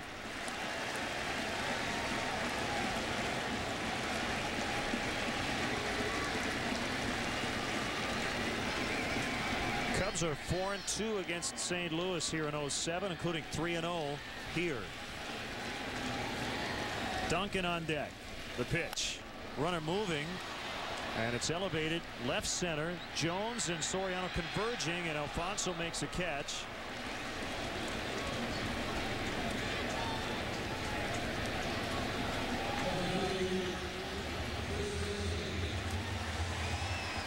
Jock Jones calling for it all the way. That should be his ball out there in left center field. Soriano comes over, reaches up high, and makes the play before the ball could get to Jock Jones. Maybe they're playing a game of 500. Remember that game where you hit fly balls? Oh, yeah. You get 50 or 100 points for a certain catch. I guess just catch it. I think you're concerned, and tell me if I'm wrong here, is that at some point it's going to cost them. Well, unfortunately, you just get the feeling it's going to happen sometime with a couple runners on base and 2 outs, and everybody in motion, and a ball that should be caught is, hey, you hope it doesn't happen, but you just get the feeling it's going to. We've seen so many close calls on those fly balls hit between outfielders. I mean, this is Jock Jones' ball all the way, unless he gives way to Alfonso Soriano. I mean, Jock Jones could say, take it, take it, take it, take it. You know, there just has to be some communication out there between the outfielders.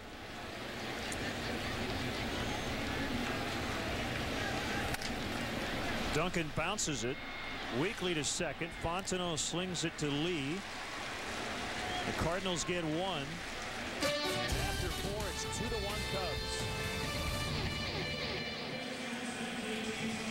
Perfect. All malt. Always perfect. All imported Noble Aroma hops. Together in a classic European-style brewing tradition. Back together again. Yeah. The beer brewed for connoisseurs. All malt makes all the difference. Experience the unmistakable taste of Michelob. Distinct by design. From a guy's perspective, it's very difficult to kind of verbalize some things. It's very difficult to sit down and describe yourself in, 3 to 4 sentences. Dating sites give you a picture and a paragraph. At eHarmony, we do the matching for you based on 29 dimensions of compatibility. And right now, you can log on to eHarmony.com and review your matches all for free. Aren't you curious to see who you're compatible with? Love is pure joy. eHarmony.com. Log on today. How do we do the soup, salad, and breadsticks lunch at Olive Garden? Carol serves the salad, the breadsticks in the middle, and the soups as different as we are. Our unlimited fresh salad, homemade soup, and warm breadsticks lunch, just $5.95, only at Olive Garden. If a Cubs player hits a homer today, write down the distance and player's name and send it to WGN TV. You could win 2 round-trip tickets to any Southwest Airlines destination. That is my son. When you go from one jungle to another, things are bound to get a little savage. Tim Allen. No, come back here. Disney's Jungle to Jungle. Sunday at 11 Eastern on Superstation WGN. There's a new shrink in Mumford. What can you tell me about this? Who's getting everyone to open up. I am in love with you. Wow. But he's the one who needs the help. I smell a rat, I'm telling you. Everybody has a story. Mumford. Thursday at 8 on Superstation WGN. Hey, Cub fans, a new freshly baked WGN baseball podcast out of the oven, and it's ready to go. Ready for viewing, downloading, and enjoying on WGNTV.com. Make sure you check it out, WGNTV.com. Click on the link for the podcast, download, and enjoy. Goes great with milk. Matt Sinatra will flip that souvenir up into the seats. I think the one fan had a sign, "I'd rather be at Wrigley," and the Cardinal fan said, "Well, then go." Always pays to bring a piece of cardboard and a Sharpie to the ballpark. Back of third, hit by Ted Lilly, and he'll get another chance. That is a foul strike. All right, Bob, I got an email from Russ Cornwell in Cedar Rapids, Iowa. It's always fun to talk about baseball rules and scoring and things. When you hear me or you talk about game-winning RBI, go-ahead RBI, what have you, there was some confusion last night. Aramis Ramirez had the game-winning RBI. His hit in the 7th inning made the score 3-2. Swing and a miss by Lilly. That's strike 3. Now the final score would be 4-3, but because the Cubs were never tied, nor did they trail, again after Ramirez gave them the lead, that's why it's the game-winning RBI. So while Derek Lee added insurance to make it 4-2 in the 9th, that was not the game-winning RBI. So there you have it. That's not our rule. We didn't make that one up. Soriano with a base hit. Will it be more than one? He's on his way to second base. He's going to try to make it a triple, and he will. So the first extra base hit, not only of the game but of the series for the Cubs, and it's their first extra base hit since Soriano's double in the 3rd inning on Sunday.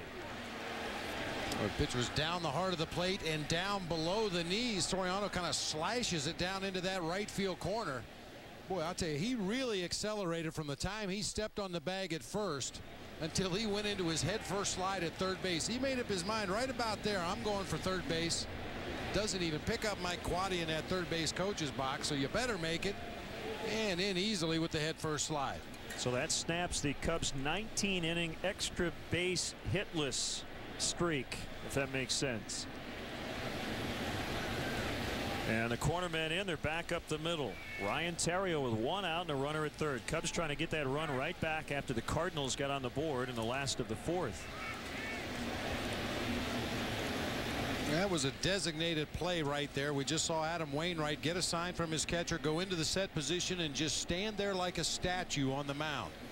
I guarantee you, Tony La Russa and his staff were watching Alfonso Soriano at third. They were watching Ryan Terrio to see if anybody tipped anything. Sometimes that runner at third base will get just a little jumpy, start coming down the line a little bit too soon, anticipating that pitcher delivering the ball home. Sometimes the hitter will do something in the batter's box, start sliding his hands up the bat just a little bit, maybe open up in preparation of putting down a bunt, but that time the Cubs did not show anything.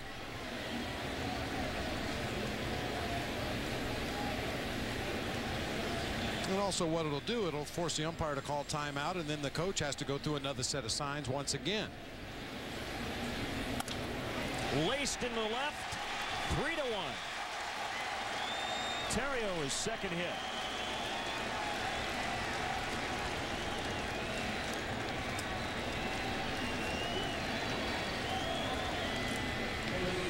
And just like that, the Cubs get their 2-run advantage back. Wainwright probably thought he had a little bit of a breather inning, starting with Ted Lilly, who quickly struck out, but then Soriano striking for a triple, Ryan Terrio with a base hit, and suddenly he is in a world of trouble out there.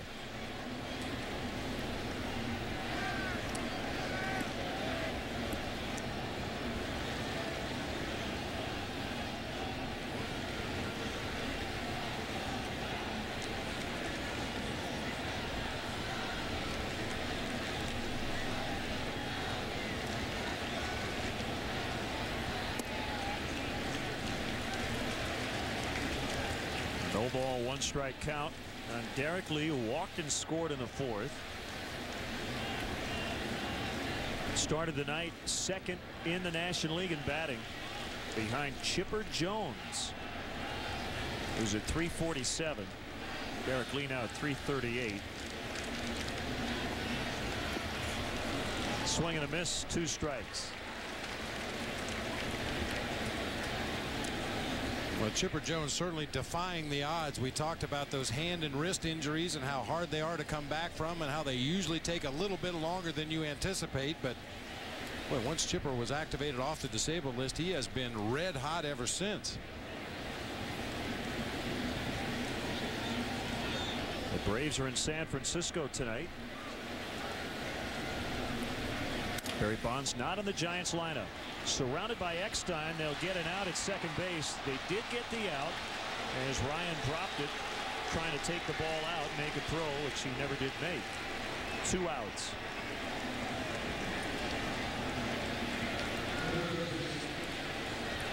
Chasing Eckstein way in the hole, plants that right foot.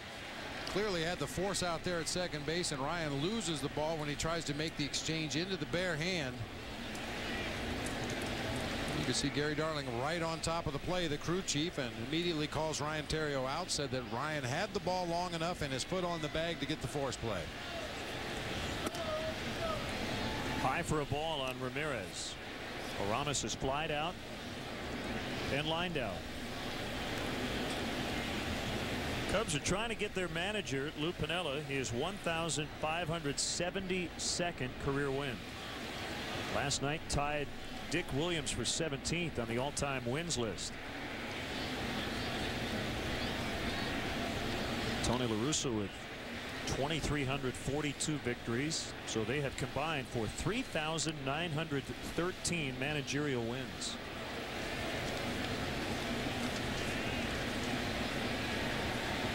Tony's 20 wins shy of tying Hall of Famer Red Schoendienst for first on the all-time Cardinal win list. Schoendienst with 1,041. We see Red around the ballpark nearly every day here in St. Louis. Still puts on a uniform every day, hangs around the batting cage talking to the young players. Still has a great zest for the game. The 3-0 to Ramirez, had the green light, fouled it straight back. That is the kind of swing you like to see on a 3-0 green light. Let it fly. Pitches up a little bit in the strike zone. Ramirez's eyes get as big as saucers and let it go. That's the kind of hack you like to see from your middle of the lineup hitters when they get the green light.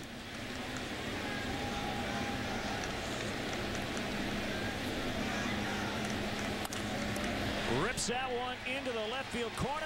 Fair ball. It's going to rattle around. Duncan will pick it up, and Derek Lee's going to be held. Good choice.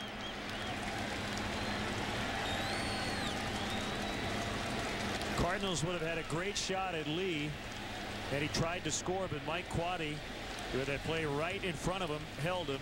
Second and third after the double by Ramirez. Boy, a 3-1 breaking ball down and inside, and Ramirez, everything he hits, it's like he knows what's coming. He's on breaking balls, he's on fastballs, he's on change-ups. There you see the double cut right there. Brendan Ryan coming in behind David Eckstein. That throw was over Eckstein, but comes right to the Cardinal second baseman. That's why Mike Quade had to hold up Derek Lee. There you see the double cut. It sails over Eckstein, but Ryan right there to take the throw.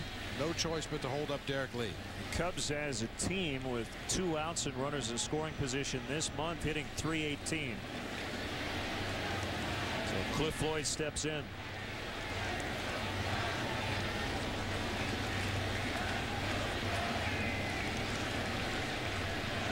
And the hitting coach, although the last couple of games against Arizona, the bats were pretty quiet. Gerald has to be very pleased with what his offense has done over the last month plus.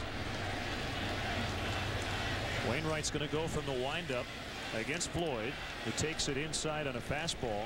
These two guys matched up in Game 7 of last year's NLCS when Cliff was a Met. Cliff took a called third strike on a nasty curveball in the 9th inning. Right after that, Carlos Beltran struck out. That ended the game in the series as the Cardinals won the pennant. Cardinals won that game 3-1.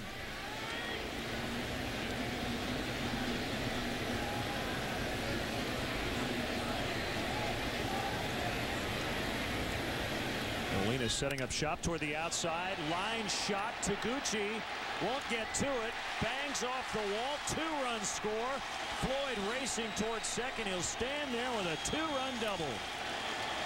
So a little payback for Cliff Floyd tonight. And it's now 5-1.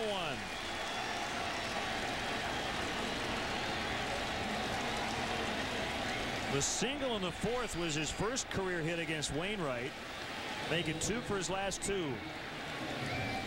And this ball is absolutely scalded. So Taguchi's a very good center fielder, gets great jumps, takes good routes on balls. This one just locked him up. Rocket line drive, hits about halfway up the wall out there in center field. I don't know what Wainwright's doing different against Cliff Floyd tonight, but Cliff has hit the ball hard every time up. Boy, how about that foul ball he hit in his last at bat? It looked like a changeup. You could kind of see the fingers come off the baseball there at the very end of the delivery, and Taguchi gets chased all the way back to the wall. Almost got past him right there. Not that Cliff could have gone to third base. I don't think with his wheels he would have been able to make it to third. And with 2 outs in the inning, you'd prefer he just stay at second base. It's about as low as you can hit a ball that hits the fence in the air 400 feet away from home plate. You know, I've heard these stories about old-time baseball players that hit a line drive that went through the pitcher's legs and ended up going over the fence in center field. Well, I don't know physically if that's possible, but if anybody could ever do it, I'd say Cliff is a real good candidate. He hits down and through the ball. For golfers, they will understand what that means. Down and through, you get that real pure backspin when you make good solid contact, and that ball just seems to carry forever when Cliff Floyd makes good contact. 3 extra base hits in the inning, a triple and 2 doubles. Meanwhile, 3-1 on Fontenot. 3 in to make it 5-1. Well, this is almost like 2 different ball games for Adam Wainwright. Those first 3 innings, I had my doubts if the Cubs were going to be able to scratch together a run or 2 against him tonight. 4th and 5th inning, they have turned the dogs loose. Up the middle, Eckstein dives. to no avail. Here comes a throw toward the plate. Floyd's going to score. Fontenot to second. 6-1. A single and an RBI, and Mike going to second on the throw home.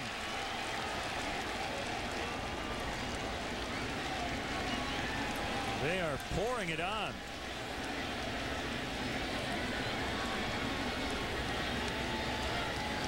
Yeah, Fontenot with a hard ground ball back up the middle of the field with 2 outs in the inning. Cliff Floyd got a pretty good read on that ball. Got a good jump off of second base. Taguchi's throw well up the line at third base, and good hustle by Mike Fontenot. You can see Mike Quaddy not only waving him but telling him, you got to go, you got to go.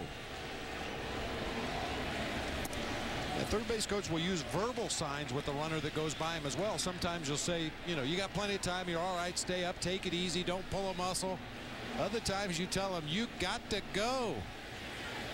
Let them know whether to expect to play at the plate or not when they get there.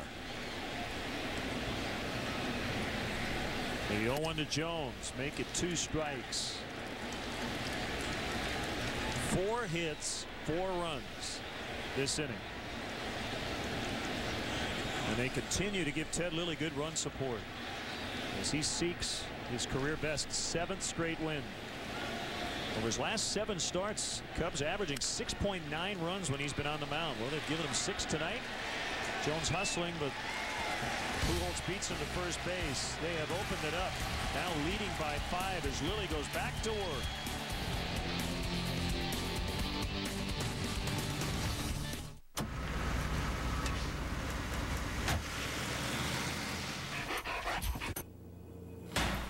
With convenient flights every day, Southwest Airlines gives you the freedom to do business out of town and still come home at night. Winston, I'm home! Fly one of Southwest's 8 daily nonstops from Chicago Midway to the San Francisco Bay Area for just $99, including new service to San Francisco International starting August 26th. You are now free to move about the country. I ain't got no money. I ain't got no car to take you on a date. Talk to me, girl.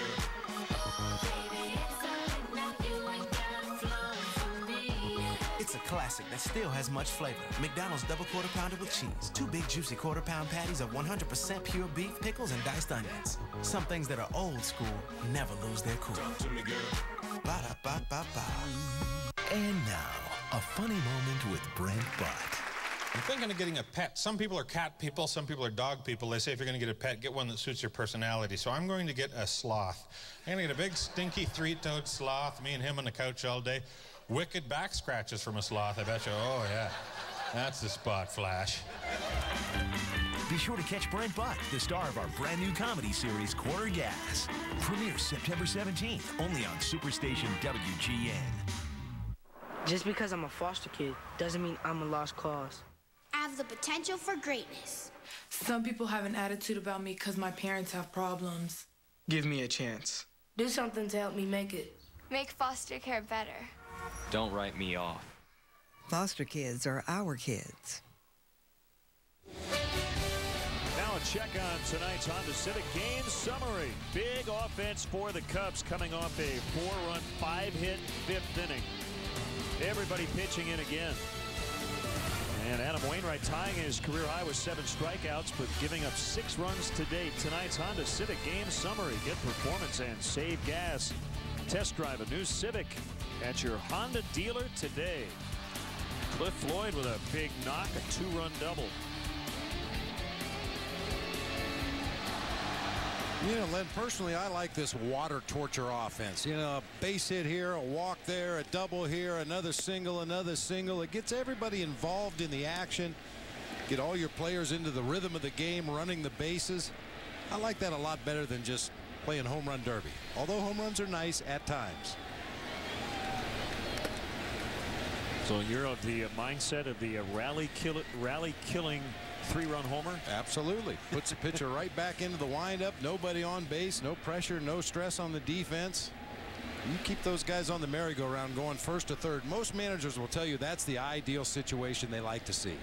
Runner at first, base hit, first and third. And keep the guy in the stretch. Jock Jones making the catch. Molina's gone.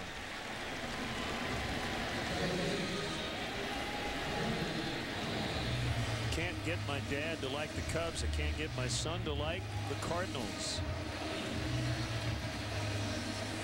Well, we all have our family issues. At least they work together on the sign, I'd like to think. Maybe Mom made the sign.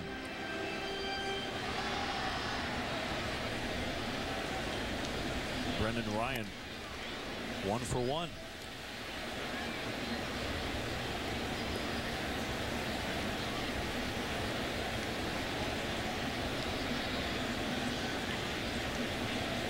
(5-2) Reds over the Brewers, top of the 8th in Cincinnati. Craig Counsell with a home run tonight. But the Brewers are down. Skip Schumacher on deck for Wainwright. The 2-0 pitch. Now 3-0.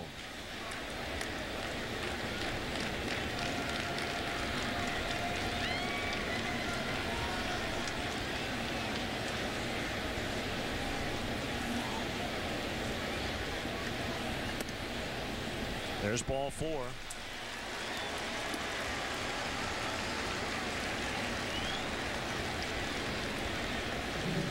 And it'll be Schumacher to pinch hit.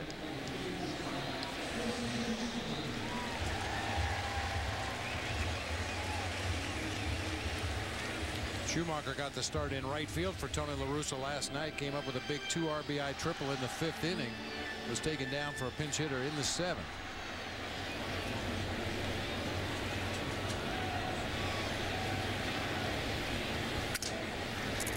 Busted bat.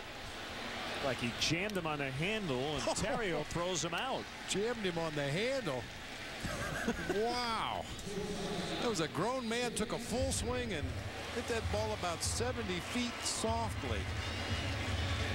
Now, those are the kind that after the fact, maybe tomorrow, maybe the next day, his teammates are going to give him a hard time about this one. A full swing and a drive right behind the mound. Nice play by Ryan Terrio on the move. Pick up your thumbs. Well, it happens to good hitters. It happens to bad hitters. It happens to backup catchers occasionally.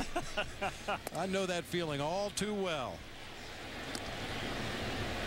Just get fooled a little bit by the velocity and the movement on the pitch. You think you put a good swing on it. Next thing you know, the ball hits about a ½ an inch above your hands, and the bat just splinters. Ball goes nowhere.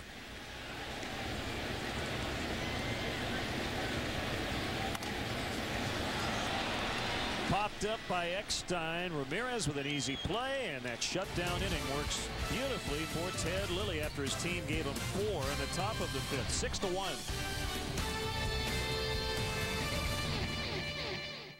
Caution, professional tool man at work. He's fully trained to handle dangerous situations. Like 3 kids, 1 wife, and Al. Remember, don't try this at home. Home Improvement, weekdays. Weekdays at 5:30 on Superstation WGN.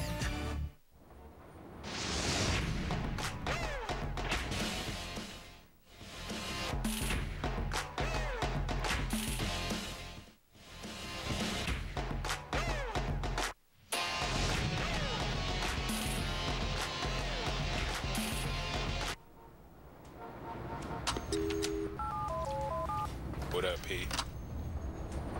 Yo, I got an idea.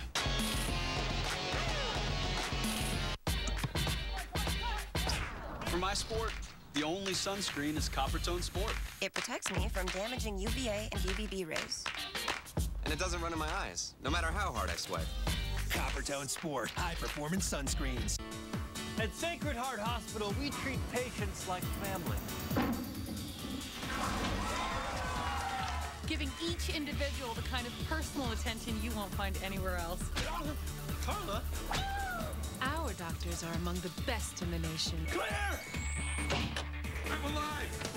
And we're the leading edge in diagnostics. Well, either this kid has a light bulb up his butt or his colon has a great idea. In our home, you don't just get better, you get the best. And every employee takes pride in his work. Planning on making this worth my while? Scrubs, weeknights at 11:30 on Superstation WGN. Cubs 6, Cardinals 1. Let's step aside and see what's coming up on WGN. Double the trouble means double the laughs with Sister Sister. Premiere September 10th on Superstation WGN.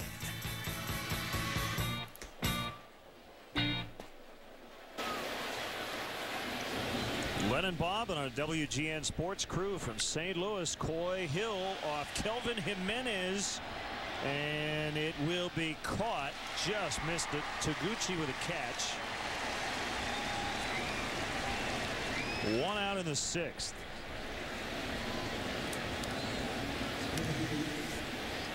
We saw Jimenez last night. Gave up a hit. And no runs in a third of an inning. And definitely a guy that pitches to contact, whether that's by design or just the hitters are squaring him up pretty good. Not a lot of strikeouts, not a lot of walks, considerable amount of base hits for the innings pitched.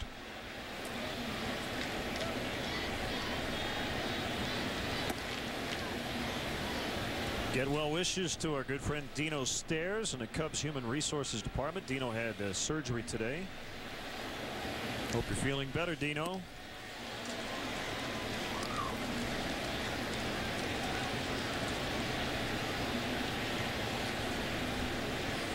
Also, get well wishes to Mark Israel, also recovering from surgery.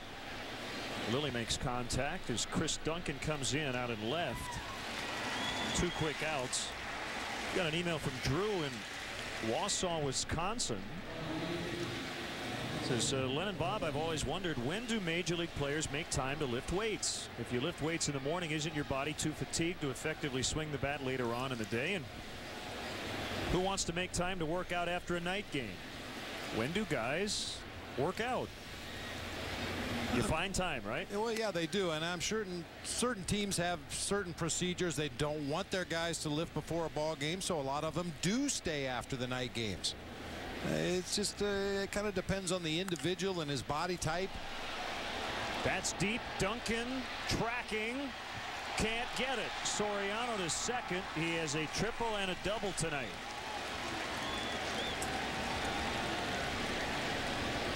Well, to answer that question quickly, it's a very subjective thing. A lot of the guys with the Diamondbacks like to do it before the ball game. We preferred they would wait until afterwards, so kind of a compromise. The guys would do a very light workout before the ball games, and if they were going to do any heavy lifting, it was always post game. And it gets a little tricky, doesn't it, considering how the Cubs schedule changes so often. Tough to get into any sort of routine.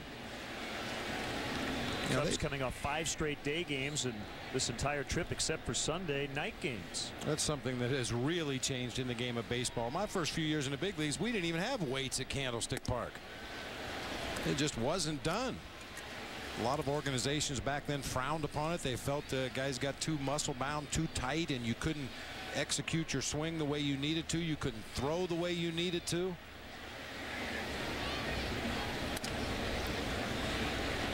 Ground ball. Eckstein bobbles, throws to Pujols, gets Terrio, and the inning is over. Midway in the 6th, Cubs lead by 5.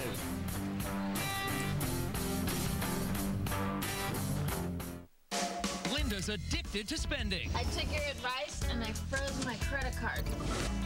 Next, Becker. Tonight at 12:30 Eastern. Have you enjoyed a Budweiser lately? Because I can only describe the smoothness you'll get from Beechwood aging. I can only tell you about the choicest hops. But if you really want to understand what makes Budweiser the king of beers, you have to taste it. Just taste it. The perfect balance of flavor and refreshment. Budweiser. Open up a world of taste. Brooklyn style or Philly cheesesteak pizza? Guys, Brooklyn or Philly? Brooklyn. Brooklyn. Philly. Brooklyn. Philly. Brooklyn. Say Brooklyn. The debate rages on. Get a large one-topping Brooklyn style or a medium Philly cheesesteak pizza for just $9.99. Call or get them online. Who's counting on your car today? Get the Midas Touch Maintenance Package. An oil change, tire rotation, and courtesy check for just $29.95. Be safe. Trust the Midas Touch. Sunday on WGN, the Cubs are seeing reds when they close out Game 3 in Cincinnati. Sunday at 1 Eastern on Superstation WGN. Watch Funniest Pets and People and get your groove on. Kick up your heels. Maybe do-si-do or do-si don't. Watch people and their pets get funky. It's so funny, it'll bring you to your knees.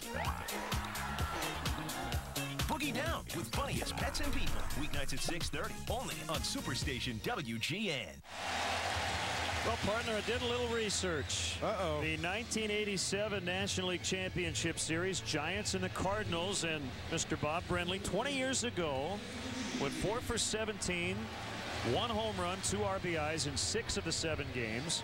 Your on-base percentage was .350. You slugged .471. Unfortunately, it wasn't enough to lift your Giants as the Cardinals won it in 7 games. 4 for 17? A lot of hard outs, though, I'm sure. Your home run, Game 4 at Candlestick Park, a 4-2 Giants win in the 8th inning. Added some insurance off Danny Cox. Danny Cox, yeah. Good friend of mine to this day. Danny Cox has a big property right across the river in Illinois. Allows us to go over there and catch some of his fish from time to time. What did he throw you?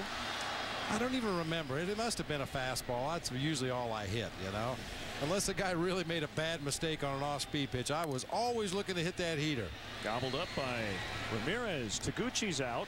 Well, let me ask you this. Was that the biggest home run of your career? I mean, National League Championship Series, big game, huge crowd. Were there bigger home runs you hit? I'd have to say in the grand scheme of things, given the story leading up to the home run, the one after the 4-error day at third base was probably the one that most fans will remember me for. I mean, I didn't hit a lot of memorable home runs, but after making 4 errors in 1 inning, to hit a game-winning home run was one I know I definitely remember. Came off a former Cub, Paul Ossenmacher, pitching for the Braves at the time. I never let him forget it. Pujols batting, 1 strike on him. There weren't as many people in the ballpark that day as there were in the park when you hit that home run in the NLCS. Well, we had the box score, I think, last year.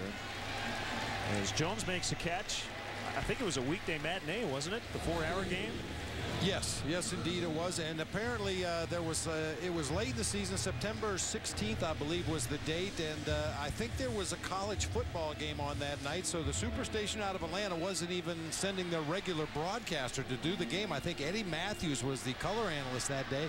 Can't remember who the play-by-play man was, but I do remember his description, one of the most schizophrenic days you'll ever want to see. Do you think Eddie Matthews could relate to that defensive day?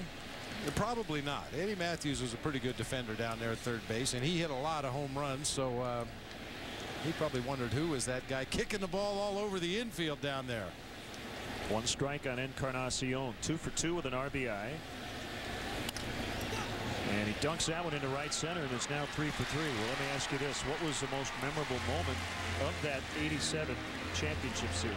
I'll tell you, for me, the turning point of the entire series was when Cardinal pitcher Bob Forsch drilled Jeffrey Leonard in the back.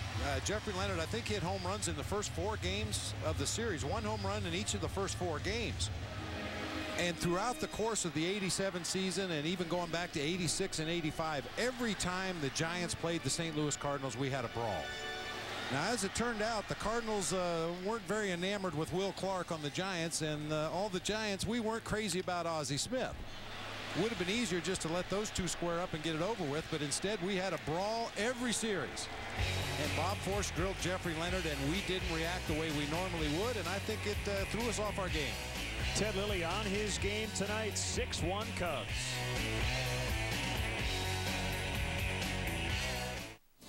Chicago Cubs baseball is brought to you by Pepsi. Your world, your Pepsi.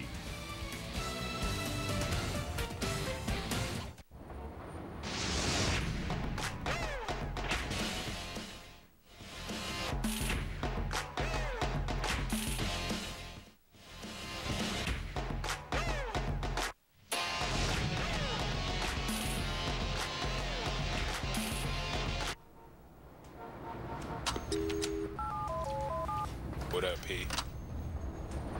Yo, I got an idea. Don't worry about those guys. I am just so sick of this. Dude, what do you expect? You went with Geico.com. What, to save some money? It's my life, okay? Just a little loyalty would be nice, that's all. What? Having Geico makes me less of a caveman? Tina's here. We're getting back together. Hey, give us a minute. Geico.com. So easy, a caveman can do it. At eHarmony, we match you across 29 dimensions of compatibility. And right now, not only can you log on to eHarmony.com and get your personality profile, you can also review your matches all for free. Aren't you curious to see who you would be matched up with according to compatibility? He loves me for me. Visit eHarmony.com and discover what so many singles have found. Log on today and review your eHarmony matches absolutely free. eHarmony.com. At Quiznos, chefs create our recipes, like the Steakhouse Beef Dip Sub, marinated roast beef, French onion sauce, and pan-roasted au jus. At Wrong Way, you just get the dip. Steakhouse flavors without the steakhouse. Quiznos, toasty. Caution, professional toolman at work. He's fully trained to handle dangerous situations. Remember, don't try this at home. Home Improvement weekdays. Weekdays at 5:30 on Superstation WGN. We're into the 7th, 6-1 Cubs. 2 in the 4th, 4 in the 5th. The 1-0 pitch to Derek Lee, low and away. Well, right-hander Wade Miller continuing his rehab and pitching tonight for AA Tennessee, and it didn't go well with the numbers tonight. 7 runs allowed in 3 innings, gave up 6 hits. As Lee grounds out. Want to see a Cubs game from the front row at Wrigley Field? Now you can. Visit Cubs.com and click on the front row auction to bid on tickets for the hottest games this summer. Cubs.com, where baseball is always on. And when a guy like Wade Miller is on a rehab assignment, the numbers aren't quite as important as his stuff, his command, his velocity, and how he feels the next day. So we'll find out. The full report tomorrow. Kerry Wood felt good after his outing with Peoria last night and is scheduled to go back-to-back tomorrow and Friday. Henry Blanco also rehabbing with Peoria. Sounds like things are going well.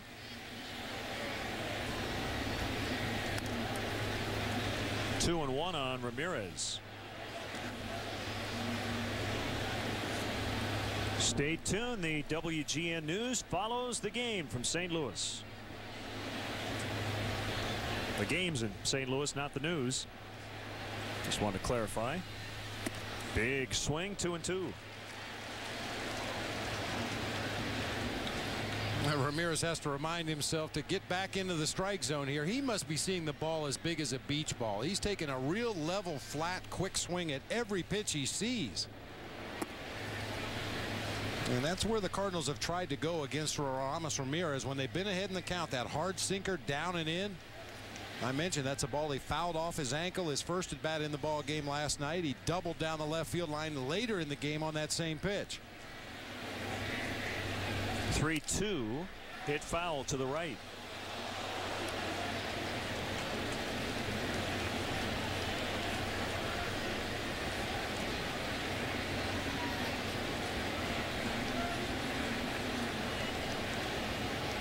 Happy 10th birthday to Decipio.com, one of the Cubs-related blogs. Andy Dolan and the Decipients, who also formed the Hank White fan club. Happy 10th. Left center for Ramirez. It's going to roll and go all the way to the wall. Now has 20 doubles on the year, 2 tonight. And the extra base hit parade continues. Soriano with a triple and a double. Ramirez 2 two-base hits, and Cliff Floyd with a double coming up. Gets up on his toes to get on top of that pitch. A letter high fastball out over the plate. Tomahawks it back into that gap in left center.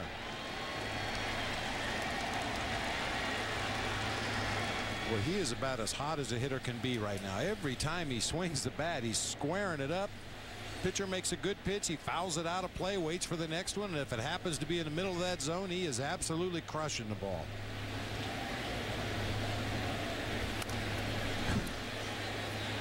Seeing a few more aggressive hacks from the Cubs here in this inning.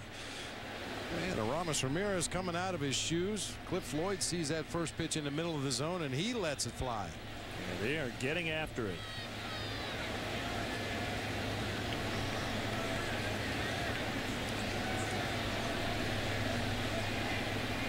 Sometimes difficult in this game to put your arms around what momentum or chemistry is.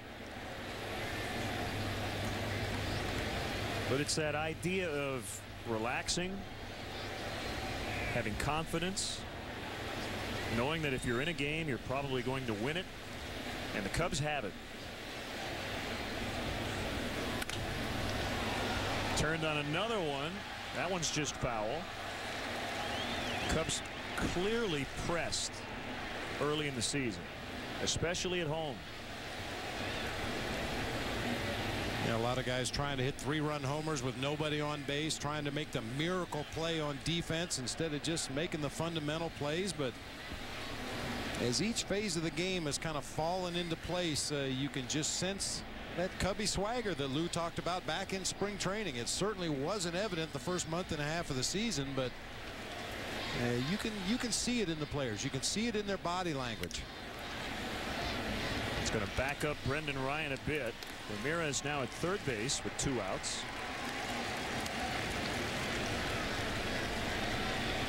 Time to have a ball with our friends at the Illinois Lottery. Got a big turnaround for Jock Jones, getting a chance to play every day here in the second half. And well, you can tell he's just having a lot more fun. Of course, it's fun to hit over 300, but to help your team win, and Jock has really contributed quite a bit here lately. Well, you know, Lemon, I think that's the thing. I mean, the base hits are nice, driving in runs, making nice plays on defense, but you just want to be a part of it. Even if that means drawing a walk, going first to third on a base hit, scoring on a sac fly, just be a part of what is happening. And early in the season, not only Jock, but a lot of guys taking those 0 for 4s and 0 for 5s, not drawing walks, not moving runners when they had opportunities. It's always more fun when you feel like you're a part of something. And everybody has been a part of the success the Cubs have had over the last month or so.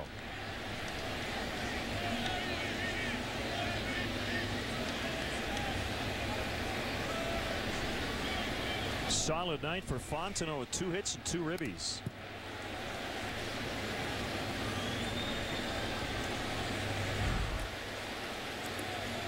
Fontenot golfed one back in the 4th inning, shot it through the left side of the infield.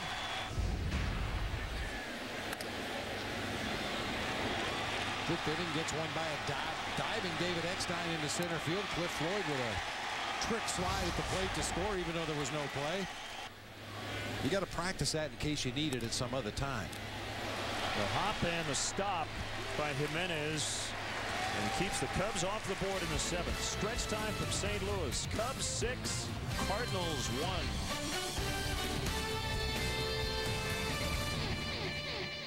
1. Scrubs. They're overworked. Dr. Reed. I'm not sucking my thumb. Underappreciated. Socially inept. Are you planning on making this worth my while? And on call 5 times a week. Now that's what I'm talking about. Weeknights at 11:30 Eastern on Superstation WGN. Before you order your next beer, consider this. Budweiser still goes to the expense of Beechwood aging, an original old-world style of lagering. And Budweiser cares enough to own and maintain world-renowned hop farms. A perfect choice in every corner bar, in every corner of the world. Reach for the perfect balance of flavor and refreshment. Budweiser. Open up a world of taste. Hey, Mr. Opportunity again. And if you wish you were driving that beautiful Accord, well, now's the time to make it happen, because it's the Honda clearance. So it's your chance to choose the Accord sedan of your dreams for a deal that's absolutely dreamy. Hey, way to go, Mr. O. Looks like another satisfied customer. The 2007 Honda clearance. Now you can lease a Honda Accord for $199 a month for well-qualified customers. I'm Mr. Opportunity. I'm back, and I'm knocking. Meet the Dollar Millionaires. From vintage pleather to McDonald's double cheeseburgers, these folks are all about the Washingtons. Looks like Rachel here has this season's it accessory. No wonder she rolls with such a handsome entourage. These people live like money grows on trees. Trees they can't find. But they have no trouble finding luxurious meals on the dollar menu. Now I buy that for $1. Cubs 6, Cardinals 1. Ted Lilly looking for his 11th win.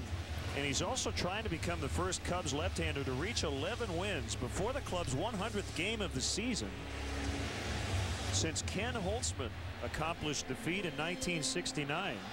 He's also trying to become the first Cubs left-hander to win 7 in a row since Holtzman won 8 straight in '69. Another broken bat. Chris Duncan rolls it out to Fontenot, 1 out.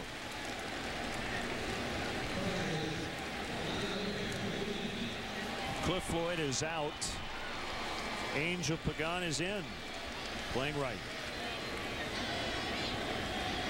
You mentioned it earlier, Len. This is a move that worked like clockwork for a couple of different reasons in the ball game last night. Number one, Pagan had to make a couple of real nice running catches in right field that I'm not so sure Cliff Floyd would have been able to get to. And also he came in as part of a double switch, so he got to lead off in that 9th inning. Even though Pagan struck out, that's an easy double switch to put Pagan in that 9 spot and have him lead off an inning. Molina with a soft liner. Fontenot backs up and makes a catch. I'll tell you what, Ted Lilly hasn't even thrown 80 pitches tonight. Natives are getting a little restless here at Busch Stadium tonight. A lot of their hitters going to the plate, being overly aggressive and making some very easy, quick outs.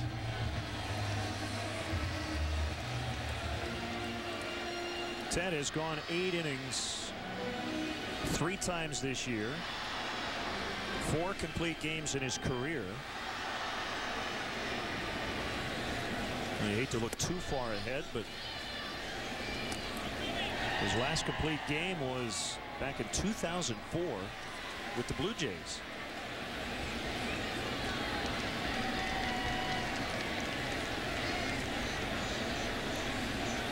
It was against Boston. Bunted by Ryan, and it'll be a hit. Brendan Ryan with a bunt single, keeping the 7th alive for the Cardinals.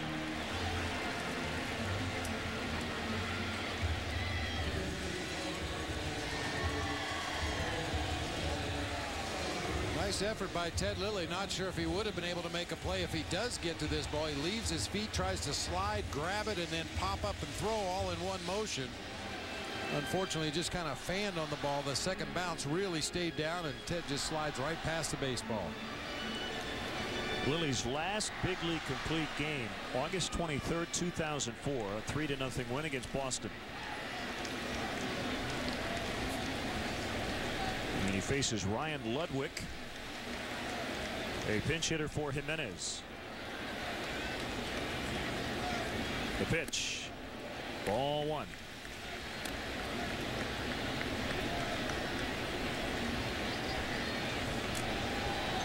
Longtime Cub fan Marla Logan celebrating her birthday at the ballpark tonight. Wants to say hi to family and friends in Paxton, Illinois.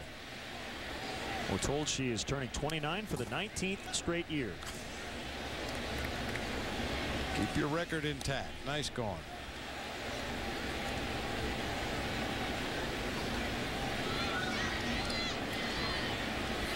It's her husband Greg. So happy birthday to Marla. Also, Sybil Charrier from Borderlandville, Louisiana. Huge Cub fan, 83 years old, and watching tonight.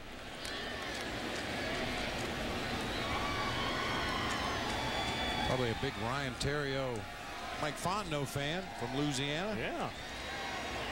Betty Jean sent us that email. Please say hello from her 7 Cub-loving children.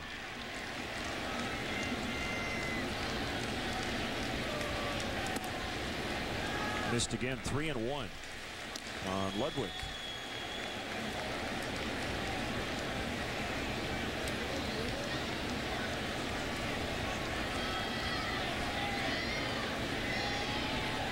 Ted Lilly in July, 4-0 with a 198.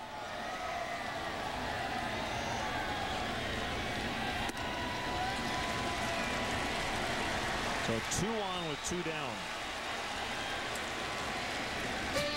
Let's take a look at our upcoming Cubs and Sox high-definition broadcast schedule, sponsored by Comcast.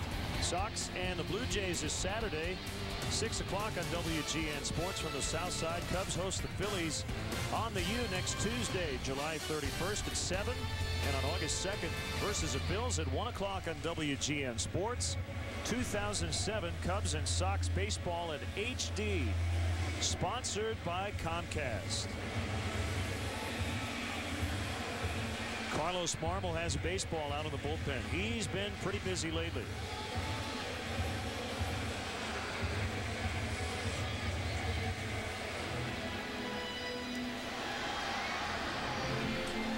I think ideally the Cubs would like to give Marmol a couple of days off, but he worked last night. I think he only threw 7 pitches. And he's up again tonight.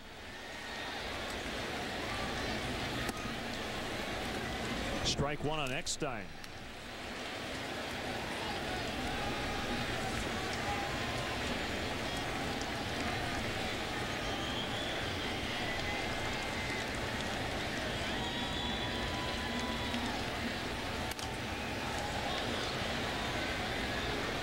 Good bounce back at bat here for Ted Lilly. With the way he pitched to Ludwig, I wondered if perhaps he didn't injure himself somehow going after that bunt by Brendan Ryan. Tried to make that diving, sliding stop on that ball and then came back and just couldn't seem to get the ball down in the strike zone to Ludwig, but comes right back and jumps ahead of David Eckstein here 0-2.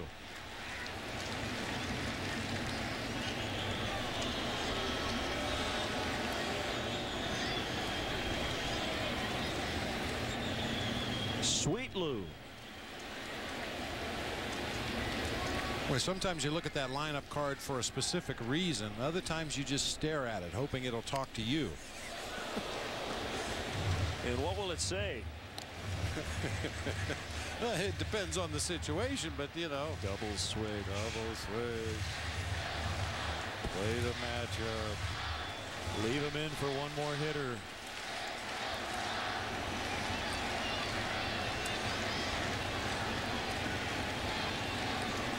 Only his 87th pitch coming up. Here it is on an 0-2. Buried in the dirt, 1 ball, 2 strikes. Tough to get Eckstein to go after that pitch. And if he does, he normally fouls it off. And we talked about it last night. Usually when he gets to a 2-strike count, if you're a fan sitting on the first base side of the stadium, get your glove ready. Because he will throw that emergency swing on borderline pitches and foul that ball like a rocket over into his own dugout and the seats behind the dugout. Deep and foul.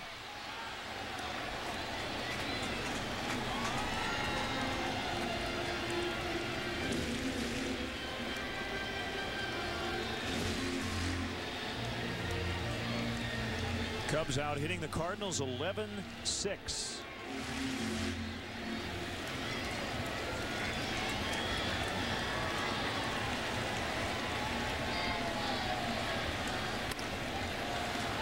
Lazy grounder, Fontenot, Lee, inning over. Ted Lilly's given up 1 run through 7. The Cubs lead by 5.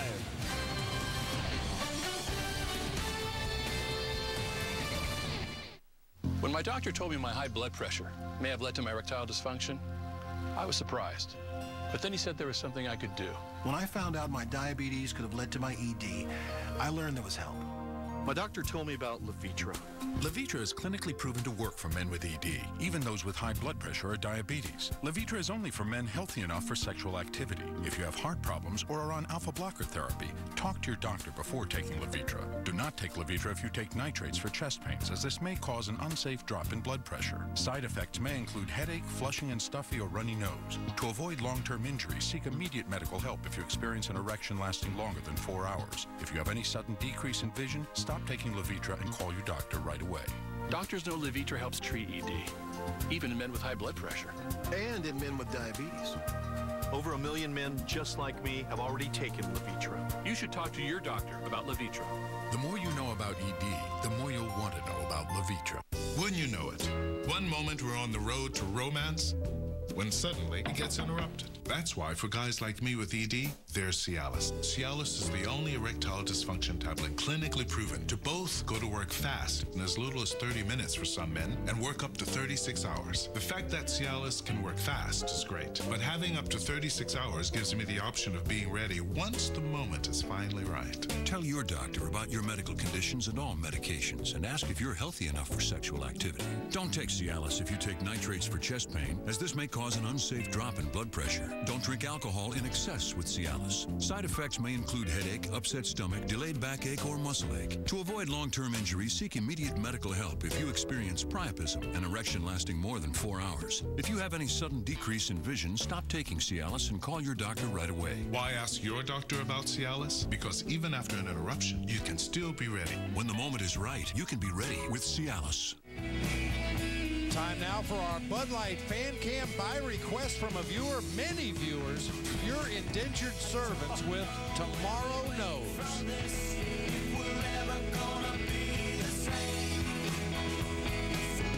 If we try to reach the sky, then tomorrow will be like today. Oh, don't know when we wake from this. You know them, you love them, you can't live without them. Your indentured servants, Greg Bard on rhythm guitar, Mel Bland on lead guitar, Mike Koch on drums and vocals, and some guy named Len Casper on bass guitar and vocals. Hey, that's our tonight's Bud Light Fan Cam. Always worth it. Hey, now, you know my feelings about this. I think it's the your. If it was the indentured servants, you guys would have been huge. Huge. But that your indentured servants, I think it's just a little too esoteric. A viewer request? What was he drinking? Troy Percival now pitching for the Cardinals. Came out of retirement. And the 2-1 to Jock Jones, driven toward the gap. Out near the bullpen, and Jock Jones has his second hit tonight. Leadoff double. That is some hitting music right there. Jock Jones responds to your indentured servants with a gapper to left center. Percival trying to rush a fastball by him up and out over the plate. Jock will have nothing to do with that. Man, is he hot. Well, he served it into left center. And it probably put a dent in the wall. Nice. Coy Hill batting. Runner at second, no outs.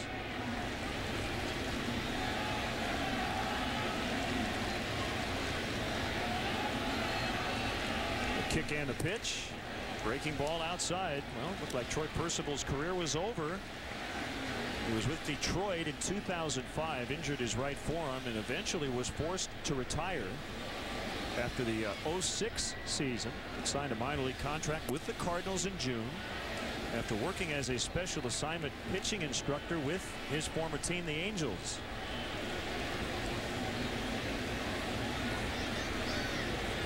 Seven for 7 postseason save opportunities.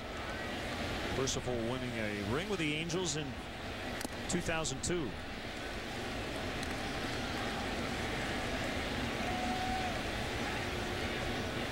So he was on the mound for all 3 Angels series clinching wins in the 02 postseason. Tonight's Cardinal starter Adam Wainwright was on the mound for all 3 series clinching final outs with the Cardinals last year. Bouncer to first base, and Coy Hill moves Jones to third with 1 out.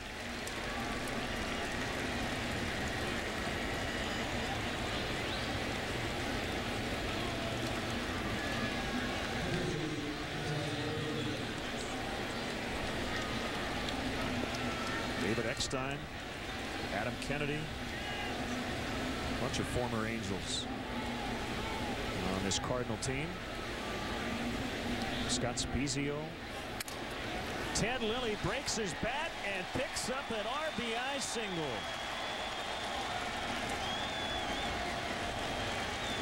You got to borrow the Mel Allen line there. How about that? It fits. 7-1.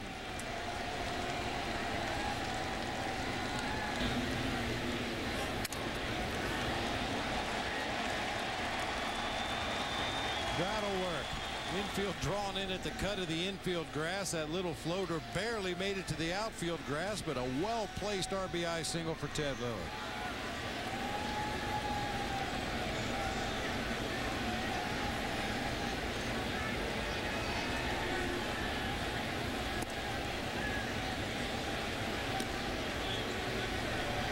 Jim Edmonds, also a former Angel on this Cardinal roster.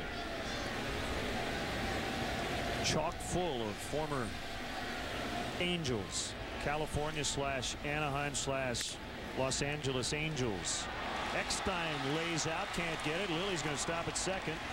Soriano 3 for 5, so he's busted out of his slump.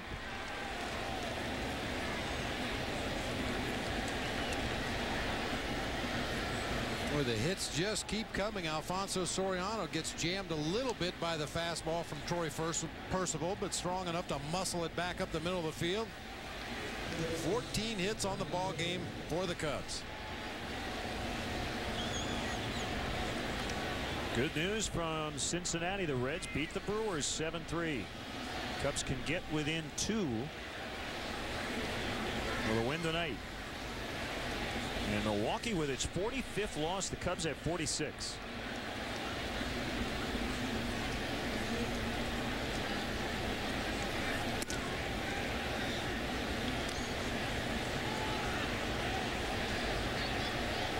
Another good night for the Riot. 2 for 4 with an RBI. It would be the closest the Cubs will have been to first place since April 16th. When they were in 6th.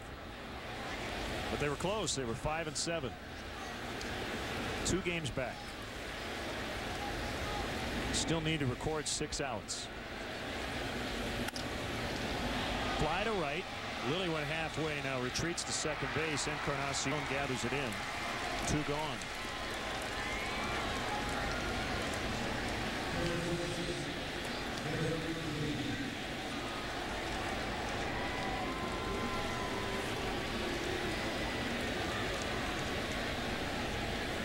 You know, and Percival looks pretty much like I remember him when he pitched for the Angels, with the exception of the velocity on his fastball. He was consistently in the mid to upper 90s. Tonight is steadily sitting in the low 90s. There you go with the top breaking ball right there. One of the few breaking balls you'll see from Percival. Mostly 4-seam fastball, cut fastball.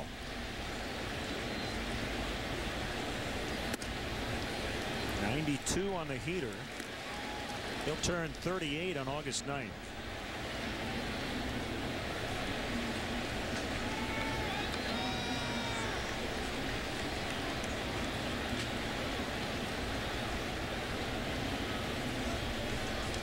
The pitch. Blowing away. You know, if the score was different, you know, perhaps Percival would approach it a little differently, but he's not even giving a look to the runners right now. I guess he just assumes the Cubs have shut down the running game, and with Ted Lilly at second base, 2 outs in the inning, you have to figure that is the case, but he doesn't even bother to check on the runners.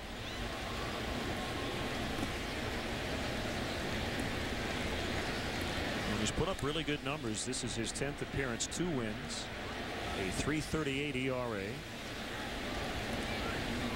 more than a strikeout per inning.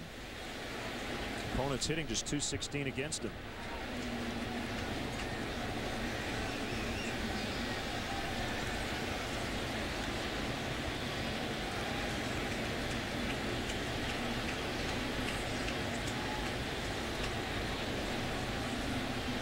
Cubs adding a run here in the 8th to make it 7-1.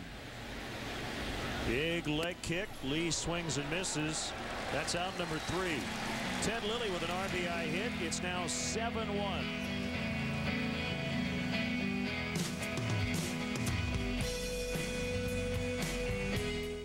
There's a new shrink in Mumford. No shame in getting a little therapy. Who's getting everyone to open up. What can you tell me about this? I am in love with you.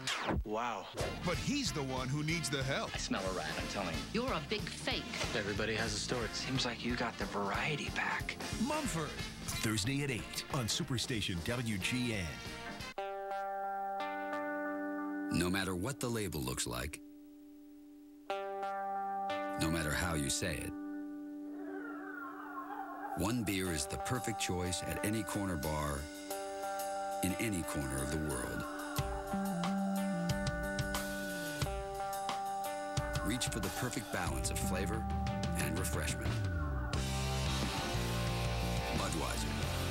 Open up a world of taste. Caution, professional toolman at work. Before there's construction, there is destruction. He's fully trained to handle dangerous situations. Like 3 kids, 1 wife, and Al. You know what I've always wondered? Why everybody likes Al? Remember, don't try this at home. Leave it to the comedy professional. Just to weed out the men from the boys. Home Improvement, weekdays. Weekdays at 5:30 on Superstation WGN. Why live with athlete's foot? The itching, the burning. Lotrimin Ultra treats most athlete's foot in just 1 week's use. And Lotrimin Ultra is so ultra powerful, nothing cures faster. Lotrimin Ultra, the 1 week killer cure. At Quiznos, chefs create special sauces for our subs. At Wrong Way, Mustard? Mayo? Quiznos has the Steakhouse Beef Dip Sub with pan-roasted au jus. Steakhouse flavors without the steakhouse. Quiznos. Toasty. How about the 1-2 punch of Carlos Zambrano and Ted Lilly? Carlos leading the way in the National League with 13 wins. Ted Lilly looking for his 11th tonight. And he is done. Michael Wirtz is going to come on to pitch. Also, Lilly's 4-game hitting streak, the longest by a Cubs hurler since Carlos had a 5-gamer in late 2005.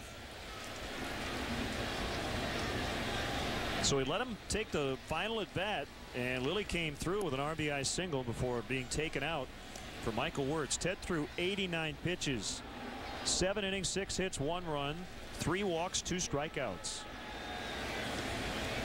And his earned run average at 3.46.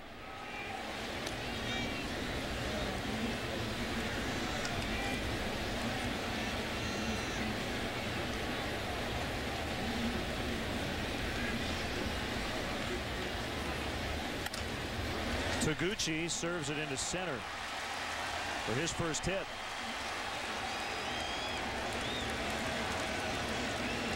Number 7 for the Cardinals. Now Pujols, a quiet 0 for 8 in the set.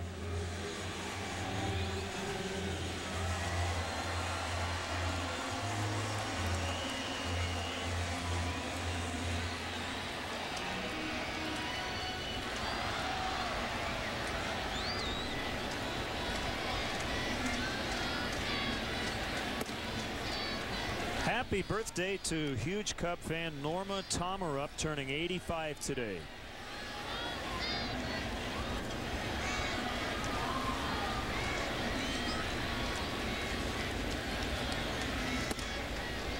Slider strike.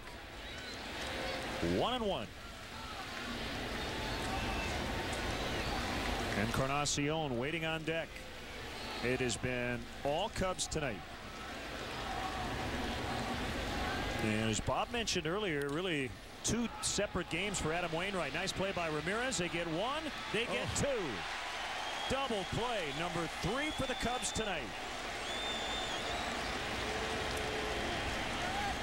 And Pujols still hitless in the series. Well, that looked like a potential double down the third baseline. Ramirez with a great backhanded stop, a quick feed to Fontenot.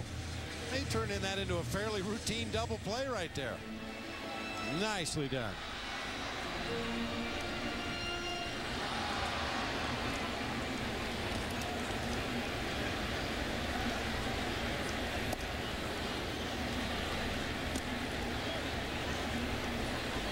I'll tell you what, I'm going to start to jump on the Aramis for a Gold Glove bandwagon.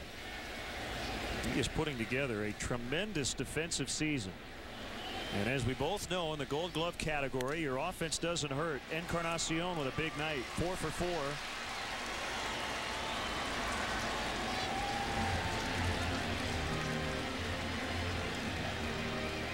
A couple nights ago, you started the Aramis for MVP bandwagon, so now the Gold Glove. How many other awards are there? Silver Slugger. Let's just make a whole list of them. He's been really, really good. I was sitting down in the dugout before the ball game today, and Aramis's game glove, the one he has on right there, Tom Otis Hellman, was busy with some kind of a metal utensil. You'll watch Aramis.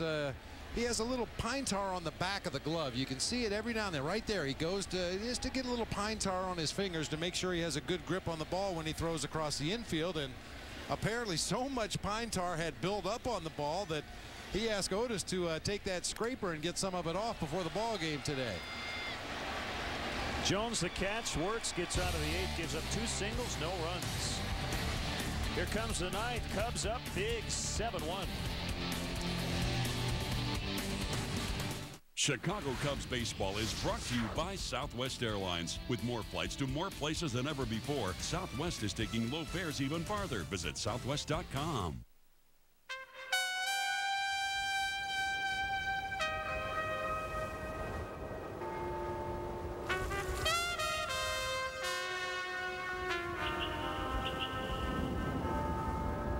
Got an old buddy waiting for a visit in Washington? Fly Southwest Airlines from Chicago Midway to Baltimore, Washington, or Washington Dulles International for just $79 one way. You are now free to move about the country. Brooklyn style or Philly cheesesteak pizza? Guys, Brooklyn or Philly? Brooklyn. Brooklyn. Philly. Brooklyn. Philly. Brooklyn. Philly. Say Brooklyn. The debate rages on. Get a large one-topping Brooklyn style or a medium Philly cheesesteak pizza for just $9.99. Call or get them online. Verizon Wireless feats some unlimitedness. On June 14th, Becky Marks got a text from Kate Davies and got busy making history. Sending 48 text messages over the course of 3 minutes. Becky shattered the previous record held by Tommy Two Thumbs Thompson. Her parents' reaction? Relief. Because they have the new Verizon Wireless Premium plan. It's unlimited messaging, navigating, access to videos, and more. All from the network in one great plan for a great price. And now get an envy in your choice of color. How do we do the soup, salad, and breadsticks lunch at Olive Garden? We start with the salad, then pass around the breadsticks, and finish with the perfect bite. Our unlimited fresh salad, homemade soup, and warm breadsticks lunch, just $5.95, only at Olive Garden. America's Funniest Home Videos, weeknights starting at 7 on Superstation WGN.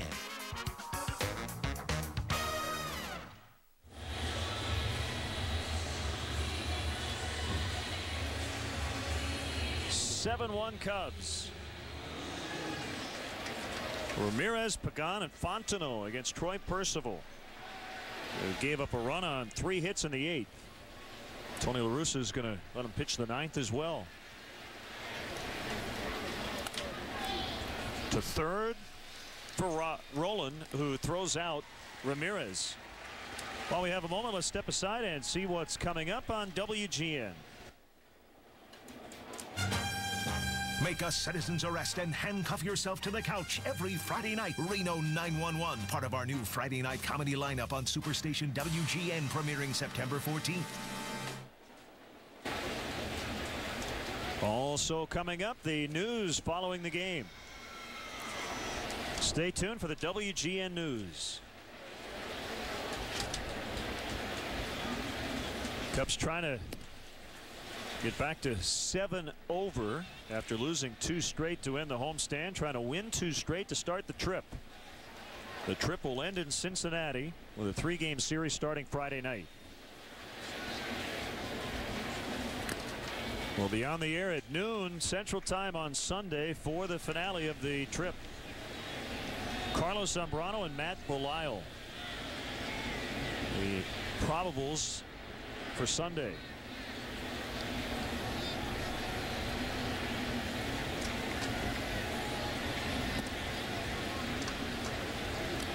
Now Belisle penciled in that he has been scuffling. It's possible he could be scratched from that start. If so, it would be probably left-hander Michael Gosling. who is in the Reds bullpen.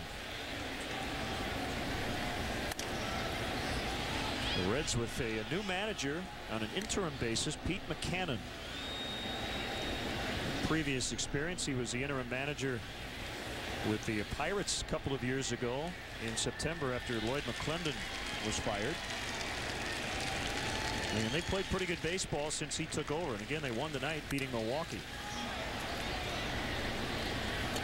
Chris Duncan underneath and left for the second out.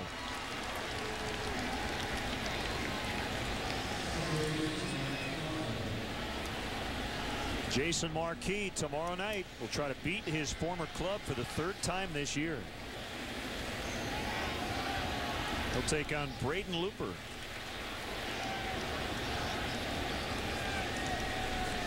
He's 2-0 with a 1.98 in 2 starts versus the Cardinals. Braden Looper, another former closer that has found his way into the rotation here in St. Louis.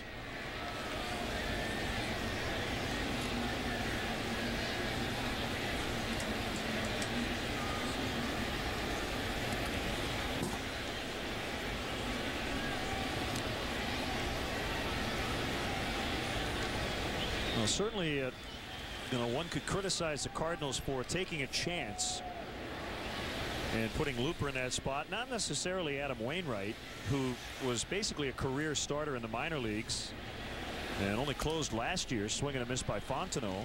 And some would say, well, maybe they should have tried to re-sign Suppan. Maybe they should have tried to bring back Jason Marquis. But Wainwright's been pretty good. Looper, going into that start tomorrow, 7-8 with a 5.09, so hasn't been great. But nobody knew Chris Carpenter was only going to make 1 start, and one of the elite guys in the National League. I mean, if you take Carlos Zambrano away from the Cubs rotation, that's what it would be like.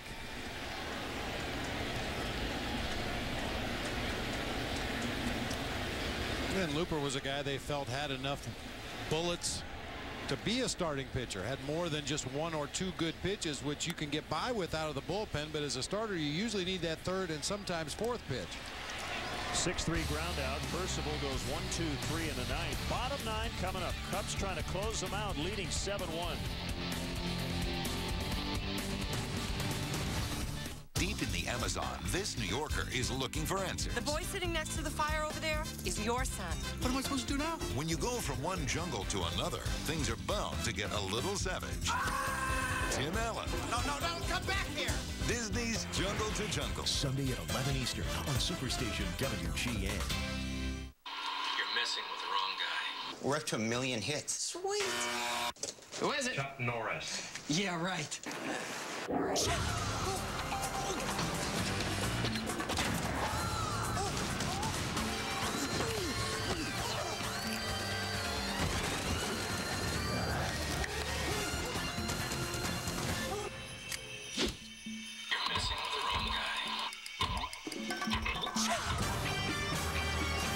Okay, I'm Mr. Opportunity, and if I'm around, that means now's your chance to pick a beautiful Accord, the popular Civic, a versatile Pilot, a very cool Odyssey, or any other Honda you've been yearning for at a price that'll bring music to your ears. Hi! Nice to see you again, Mr. O. Hey, seems like I'm kind of popular this time of year. The 2007 Honda Clearance. Now you can lease a Honda Accord for $199 a month for well-qualified customers. I'm Mr. Opportunity, I'm back, and I'm knocking. Who's counting on your car today? Get the Midas Touch Maintenance Package. An oil change, tire rotation, and courtesy check for just $29.95. Be safe. Trust the Midas Touch. For my sport, the only sunscreen is Coppertone Sport. It protects me from damaging UVA and UVB rays. And it doesn't run in my eyes, no matter how hard I sweat. Coppertone Sport, high-performance sunscreens. 7-1 Cubs, and tonight's Budweiser play of the game, first inning. Keeping Albert Pujols off the bases. Jock Jones with a great running catch. Yeah, the great catch to get the last out of the bottom half of the first inning, but also, as you mentioned, to keep Albert Pujols off the board so far in this series. If Albert gets an extra base hit on that first at bat of the ball game, who knows what he may have done the rest of the game. As it is, they've been able to keep him hitless. Budweiser, the perfect balance of flavor and refreshment. Open up a world of taste. Left-hander Scott Air trying to get the final 3 outs. Lower part of the strike zone against Chris Duncan.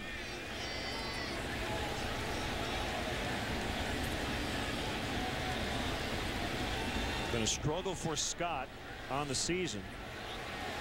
But looking at his game logs, high in the air, no problem for Pagan.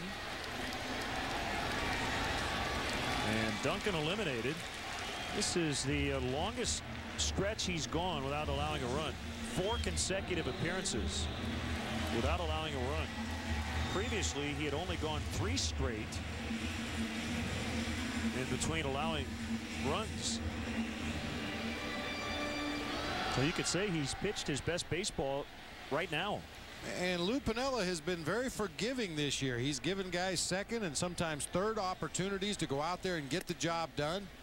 And Scott Air has had a couple of opportunities to pitch in big situations, but more recently finds himself pitching in blowouts. But if he does well in those situations, I wouldn't be a bit surprised to see Lou start to ease him back into more important innings.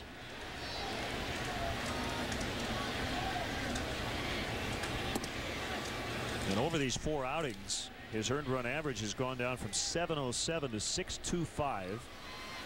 It's a long, long road for a reliever to diminish his earned run average, particularly a guy who doesn't pitch a lot. And Scott has not pitched nearly as much as he's used to throwing. 3-0 the count on Yadier Molina. Well, this is one of the things that's been a problem for Scott Air all year. Even in this recent stretch when he hasn't allowed a run, he has walked a couple of batters along the way. And you saw his numbers when he came into the game. 23 base on balls in 31 2/3 innings pitched. That is far too many walks. Molina's going to take that all the way and draw the walk. St. Louis trying to pile up some base runners here in the 9th. The producer of Chicago Cubs baseball on WGN Sports is Pete Toma. Skip Ellison is our director. Our associate producer is Mark Brady. The executive producer of WGN Sports, Bob Vorwald. Thanks as well to our stage manager in the booth, Kerry Garcia, our studio coordinator back at WGN, PJ Crushell, and the rest of our great crew here in St. Louis.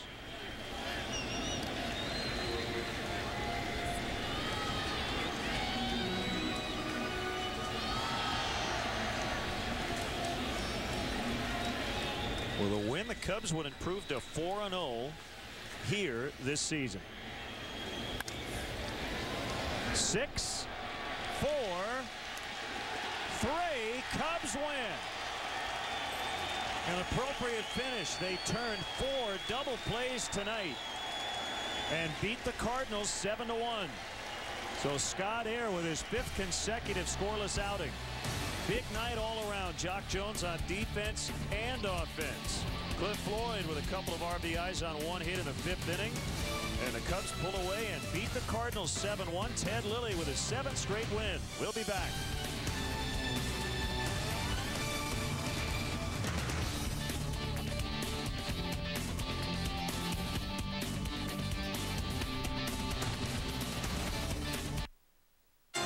Tonight on WGN News, after threatening to sit out the season, could Bears linebacker Lance Briggs be in Bourbonnais for the start of camp tomorrow?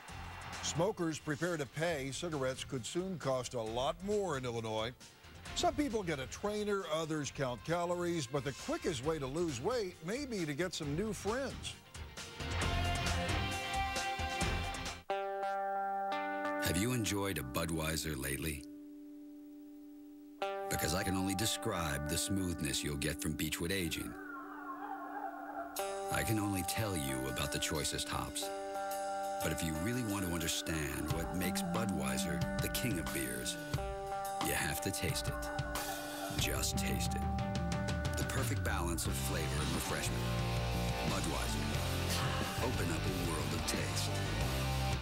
From a guy's perspective, it's very difficult to kind of verbalize some things. It's very difficult to sit down and describe yourself in, 3 to 4 sentences. Dating sites give you a picture and a paragraph.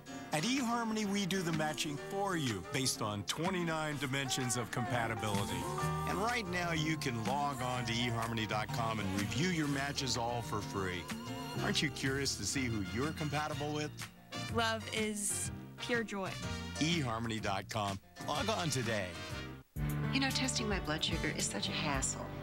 Mom, why not make your life easier? Try the Breeze 2 meter. It's the one I use because it has 10 tests in one disc, so you don't have to struggle with all those little strips. And I never have to code. Fewer steps. That sounds a lot easier. Introducing the new Breeze 2 meter from Bayer. It's the only meter with a 10-test disc, so just pull and test. And now with a smaller blood sample and results in just 5 seconds, it's easier than ever. So if you're ready for an easy meter with no coding, now's the time to switch. And if you already use the Breeze meter, upgrade today. Just call 800-500-7300 or visit BayerDiabetes.com to get your free Breeze 2 meter. That's a $65 value that's yours free. You are so smart. Well, I get it from my mother. Of course you do. Call now or go to BayerDiabetes.com for your free new Breeze 2 meter. That's easy accuracy. Answered by Bayer. For the Cubs, 7 runs, 14 hits, 1 error, 8 left. For St. Louis, 1 run, 8 hits, no errors, 7 stranded. Ted Lilly now with a career-high 7-game winning streak. He's 11-4. Adam Wainwright takes the loss, his first this month. He drops to 9-8. 2 hours, 35 minutes in front of a sellout crowd, 45,316. And how about the way it ended tonight? The Cubs turning one of their 4 double plays. Oh, a pitcher's best friend, the oldest cliche in baseball, but it is absolutely true. And with Ryan Theriot, Mike Fontenot up the middle of the field, they have really worked well together in a great rhythm out there in the middle. And the updated standings in the National League Central. The Cubs are 2 back of Milwaukee. The Brewers lost tonight at Cincinnati, 1 out in the all-important loss column. St. Louis still 9 back, but the Cubs 7 up on the Cardinals for second place. And in the wild card race, a half game behind the San Diego Padres. Getting very interesting and a long way to go, still over 2 months, as the Cubs will play game 100 tomorrow. Time to dance. Cubs win 7-1. We'll be back.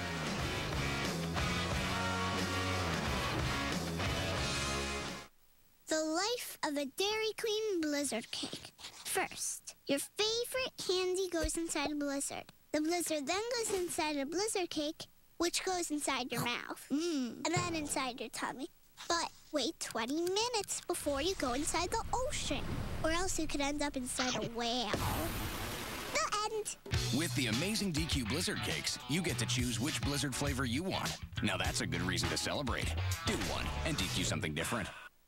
And now, a funny moment with Brent Butt. You know, when you go to a doctor for the very first time, that's a bit of a trust game, isn't it? Like, how do you know the guy's a good doctor? How do you even know he really is a doctor? That's my concern. I mean, all he's got is that diploma or whatever hanging on the wall, right above the photocopier. Be sure to catch Brent Butt, the star of our brand new comedy series, Quarter Gas. Premieres September 17th, only on Superstation WGN.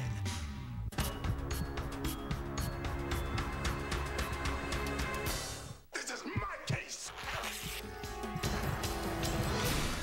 I didn't kill anybody. Bang, bang, bang.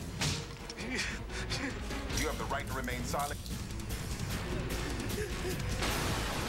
Stories come to life. Weekdays, Homicide, Life on the Streets at 11 a.m. and Da Vinci's Inquest at 12 p.m. Only on Superstation WGN. Our next broadcast of Cubs baseball on WGN Sports, your official summer baseball station.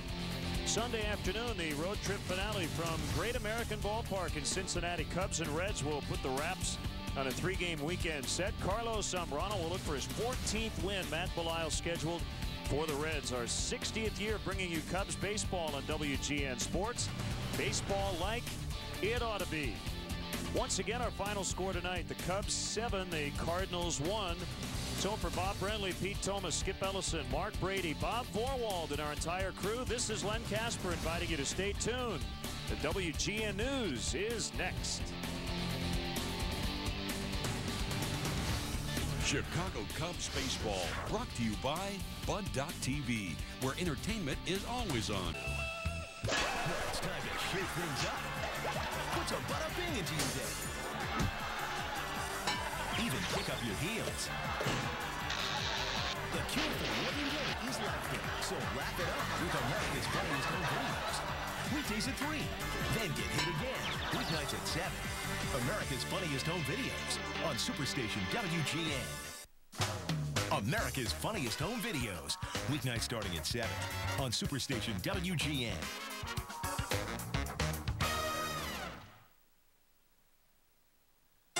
This is Chicago's very own WGN News at 9.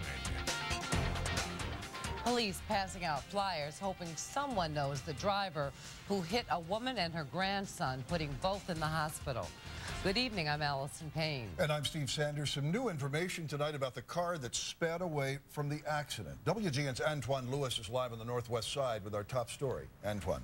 Steve, we're going to get to that vehicle description. That is the new information to which you're referring in just a moment. But this is the intersection where the accident took place. Just about 9 o'clock last night, Fullerton and LeClaire were talking about. Police did spend most of the evening. They were joined earlier in the afternoon by several community activists passing out flyers in and around this area, 2 blocks south, 2 blocks north, east, and west, all around, going door to door, trying to track down someone who was driving that car, who left the scene here last night, the police say, and now has a grandmother and her grandson both in the hospital, and the grandmother is fighting for her life. Now, this is some video from last night. Onlookers used a cell phone to capture the scene just minutes after the accident, again here at Fullerton and LeClaire, just around 9 o'clock. Police say the victims were just on their way home from the grocery store when they were crossing Fullerton, and they were hit by a car that kept going. Now, 66-year-old Magdalena, there's Marco actually, 1-year-old Marco Guzman is in fair condition at Children's Memorial. His grandmother that you see there, she's not faring as well. She's in critical condition. She's been in that way for about 24 hours now. Family members say that her injuries are complicated by the fact that she has diabetes. That's an issue that they're looking at also. And we also spoke with her daughter-in-law, Marco's mother, earlier this evening. The first thing I thought, it was Marco. That it had to be him. I had a feeling that it was him. So my husband was playing soccer right in front of the house, so I screamed at him to go see who it was. And when he went, he came back running, crying, and he said that it was Marco and his mom.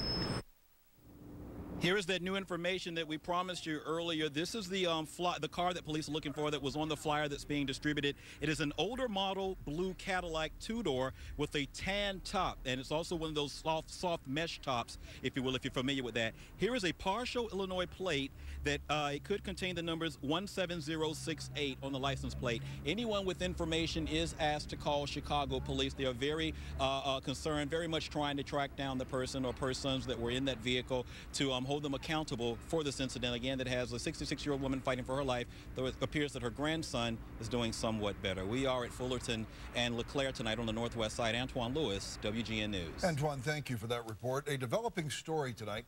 Police say a man is in critical condition after plunging from a balcony inside the Macy's State Street store. It happened as the store was closing just after 8 p.m. It is not known if the man fell or jumped. The victim said to be an African-American between 25 and 30 years old. Macy's says it is investigating the incident. And another developing story tonight. We are just getting word 2 people have been shot in Calumet City. It happened outside the River Oaks Shopping Center. Now, we don't yet know the condition of the victims. Police are on the scene right now. We'll bring you more information as it becomes available. A dark cloud over suburban Deerfield. Last fall, 2 high school students died in an alcohol-related car crash. Well, last night, 2 cars collide, injuring 6 high school teens, killing 1. WGN's Julie Unruh live in our newsroom with this story. Julie. Steve, bad news seems to keep coming out of Deerfield. We know last night's 2-car collision was not alcohol or drug related, but families in the north suburb are finding it hard to learn of yet another tragedy involving their teens. And what's sad is that we're learning to cope so well. Michelle Garamoni saw 15-year-old Gina Brangi just last week. Today, she learned the Deerfield High School sophomore died when the Jeep Wrangler she was driving in collided with another car at Cates and Waukegan Road shortly after 11 p.m. Tuesday night. The officers investigating it did not find any alcohol containers. There was not an odor of alcohol on any of the individuals involved, and the speeds look to be preliminarily pretty close to the normal speed for that roadway. Garamoni describes Brangi as well-liked with a personality as big as whatever room she was standing in. News of her death and the car crash involving 6 other Deerfield teens is tough on everybody.